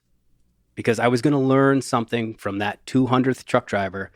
Now, people with more power might talk to none, or they might talk to 5 and say, okay, I got it. People are amazing, and every one of them has a life experience and concerns and, can teach us something. And they're not in the conversation, and I know this because I'm the expert, so I get pulled into these conversations and people want to know, what's going to happen to labor? It's like, well, I try to be a sounding board, and I feel a tremendous weight of responsibility, for that. But I'm not those workers, and they may listen to this or, walk in the door sometime. It's about to be like, that guy's full of shit. That's not what I think at all, and they don't get heard over and over and over again. But in a small way, you are providing a voice to them. And that's kind of the if at scale we apply that empathy and listening, that we could provide the voice to the voiceless through our votes, through our money, that's one way to make capitalism work at not making the powerless more powerless, is by all of us being a community that listens to the pain of others and tries to minimize that, to try to give a voice to the voiceless, to give power to the powerless. I have to ask you by way of advice, in young people, high school students, college students entering this world full of automation, full of these complex labor markets and markets, period. What kind of advice would you give to that person about how to have a career, how to have a life they can be proud of? Yeah, I think, this is such a great question. I don't, it's okay to quote Steve Jobs, right? Always. Yeah. And I just heard this recently. It was a commencement speech that he gave, and I can't remember where it was. And he was talking about, he had famously dropped out of school, but continued to take classes, right? And he took a calligraphy class, and it influenced the design of the Mac and sort of fonts, and just was something that he had no sense of what it was going to be useful for. And his lesson was, you can't connect the dots looking forward. Looking back, you can see all the pieces that sort of led you to where you ended up. And for me, studying truck driving, I literally went to graduate school because I was worried about climate change, and I had a whole other dissertation planned, and then was driving home and I had read about all this management literature and sort of how you get workers to work hard for my qualifying exams, and then read a popular article on satellite linked computers. And the story in the literature was sort of sense of autonomy. And I was like, well, that monitoring must affect the sense of autonomy. And it's just this question that I found interesting. And it never in a million years that I ever thought I was going to study, spend 15 years of my life studying truck driving. And it was if you were to map out a career path in academia or research, you would do none of the things that I did that many people advised me against, where you can't go spend a year working as a truck driver, that's crazy. Or, you can't, spend all this time trying to write one huge book. And, by the way, if I could just interrupt, what was the fire that got you to take the leap and go and work as a truck driver and go interview truck drivers? This is what a lot of people would be incapable of doing. Just took that leap. What the heck? What the heck is up with your mind that allowed you to take that big leap? So I think it's probably like Tolkien and Lord of the Rings. I mean, I think as a teenager, I sort of adopted some sense of needing to, heroically go out in the world and which I've done at various points in my life, in like looking back in absolutely stupid ways. That where I could have completely ended up dead and traumatized my family, including like I took a couple week trip in the Pacific, like a solo trip on a kayak, and basically my kayaking experience up till that point had been on a fairly calm lake and like class 1 rapids solo trip on a kayak in the Pacific. Yeah. So I was working on forestry issues, and we were starting a campaign up in really remote British Columbia. And I was like, okay, if I'm going to work on this, I've got to actually go there myself and see what this is all about and see whether it's worth like devoting my sort of, life right now to. And just drove up there with this kayak and, put into the Pacific. And it was insane, like the tides are huge. And, there was one point in which I was going down a fjord and 2 fjords kind of came up and there was a cross channel. And I had hit the timing completely wrong. And the tide was sort of rushing up like, rivers in these, 2 fjords. And then coming through this cross channel and met and created this giant standing wave that I had to paddle through. And now, actually, very recently, I've gone out on whitewater with some people who know what the hell they're doing. And I realized like just how absolutely stupid and ill fit I was. But that's just, I think I've always had that. Were you afraid when you had that wave before you? That wave scared the shit out of me. Yeah. Okay. What about taking a leap and becoming a trucker? Yeah, there was some nervousness for sure. I mean, and I guess my advantage as an ethnographer is I grew up in a blue collar environment. Again, all my ancestors were factory workers, so I can move through spaces. I feel I can become comfortable in lots and lots of places, not everywhere, but, along class lines for sort of white, even white ethnic workers, like that's, I can move in those spaces fairly easily. I mean, not entirely. There was one time where I was like, okay, and I grew up around people who worked on cars, and I'd been to drag races and NASCAR, and I'd been to, Colgate University. And I think that was probably my initial training was, being this just working class kid who ends up in this, sort of blue blood, small liberal arts college, and just feeling like, both having the entire world opened up to me, like philosophy and Buddhism and things that I had never heard of, and just became totally obsessed with, and just like, just following my interests. But also culturally, perhaps didn't feel like you fit in. Feeling like just a fish out of water. I just, and at the same time that, sort of drove me in the sense that it drove an opening of my mind because I couldn't understand it. I was like, I didn't know that this world existed. I don't understand. And I think maybe that's where my real first step in trying to understand other people, because they were my friends, they were my teammates. I played lacrosse in college. So like, I was close to people who came from such different backgrounds than I did. And I was so confused, And so I think I learned to learn.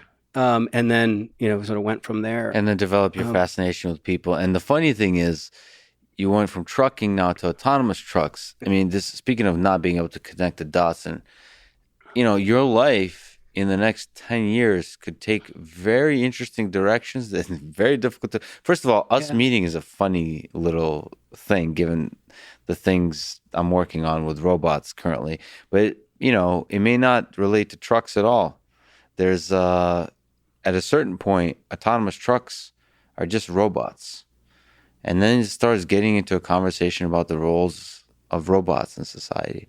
Yeah. And the roles of humans and robots. And that interplay is right up your alley. Yeah. As somebody who deeply cares about humans and have somehow found themselves studying robots. Yeah, no, it's crazy. I mean, even 4 or 5 years ago, I would, if you had asked me if I was going to be studying trucking still, I would have said no. Yeah. And so my advice is, I think if I was going to give advice, is, you can't connect the dots looking forward. You just got to follow what interests you, and I think we downplay, right, that when we talk to, kids, especially, if you have some bright, gifted kid that gets identified as like, oh, you could go somewhere, then we're like, we feed them stuff. You're like, well, learn the piano and learn another language, right? Or learn robotics. And then we tell other kids like, oh, learn a trade, like figure out what's going to pay well. And not that there's anything against trades. I think everyone should learn like manual skills to make things. I think it's incredibly satisfying and wonderful. And we need more of that. But also, tell, all kids, it's okay to like take a class in something random that you don't think you're going to get any economic return on. Well, because maybe you will end up going into a trade, but that class that you took in studio art is going to mean that, you look at buildings differently, right? Or you end up sort of putting your own stamp on, woodworking, I think that's the key is like follow, I mean, it's cheesy because everybody says follow your passion, but we say that and then we just, the 90% of what people hear is, what's the return on investment for that? It's like, you're a human being. Like things interest you, music interests you, literature interests you, video games interest you, like follow it. Yeah, go grab a kayak and go into the Pacific. Go do something real. No, don't do that. That was really go do something stupid and something you'll regret a lot later. My poor mother. Thank God she didn't know.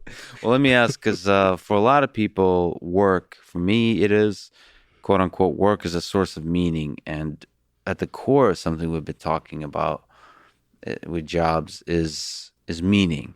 So the big ridiculous question, what do you think is the meaning of life? Do you think work for us humans in modern society is as core to that meaning? Is that something you think about in your work? Sort of the deeper question of meaning, not just financial well-being and the quality of life, but the deeper search for meaning.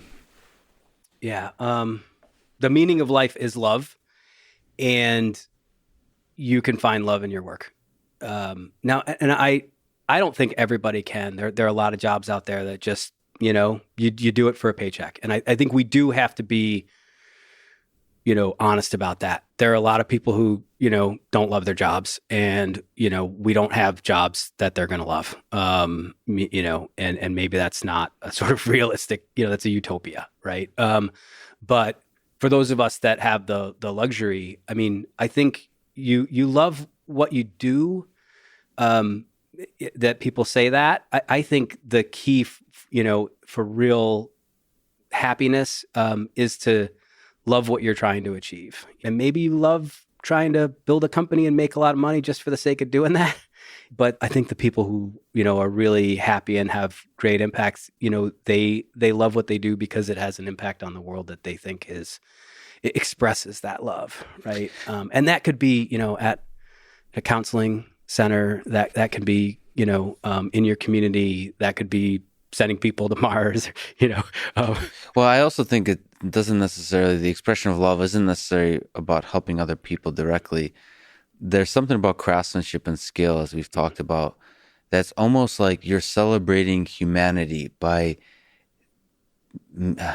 like searching for mastery in the task, in the simple, like especially tasks that people outside may see as menial, as not important. Nevertheless, searching for mastery, for excellence in that task. There's something deeply human to that, and also fulfilling. That just like driving a truck and getting damn good at it. Like, the best who's ever lived at driving the truck and taking pride in that's deeply meaningful, and also like a real celebration of humanity and a real show of love, I think, for humanity. Yeah. Yeah, I just had my floors redone, and the guy who did it he was an artist. He sanded these old 100-year-old floors and made them look gorgeous, and it was his craft. That's love. Pride. Right there. Yeah, I mean, he showed us some love. The product was just like is enriching our lives. Steve, this was an amazing conversation. We've covered a lot of ground. Your work, just like you said, impossible to connect the dots, but I'm glad you did all the amazing work you did. You're exploring human nature at the core of what America is, the blue collar America. So thank you for your work. Thank you for the care and the love you put in your work, and thank you so much for spending your valuable time with me. I appreciate it, Lex. I'm a big fan, so it's just been great to be on. Thanks for listening to this conversation with Steve Viscelli. To support this podcast, please check out our sponsors in the description. And now, let me leave you with some words from Napoleon Hill. If you cannot do great things, do small things in a great way. Thank you for listening and hope to see you next time.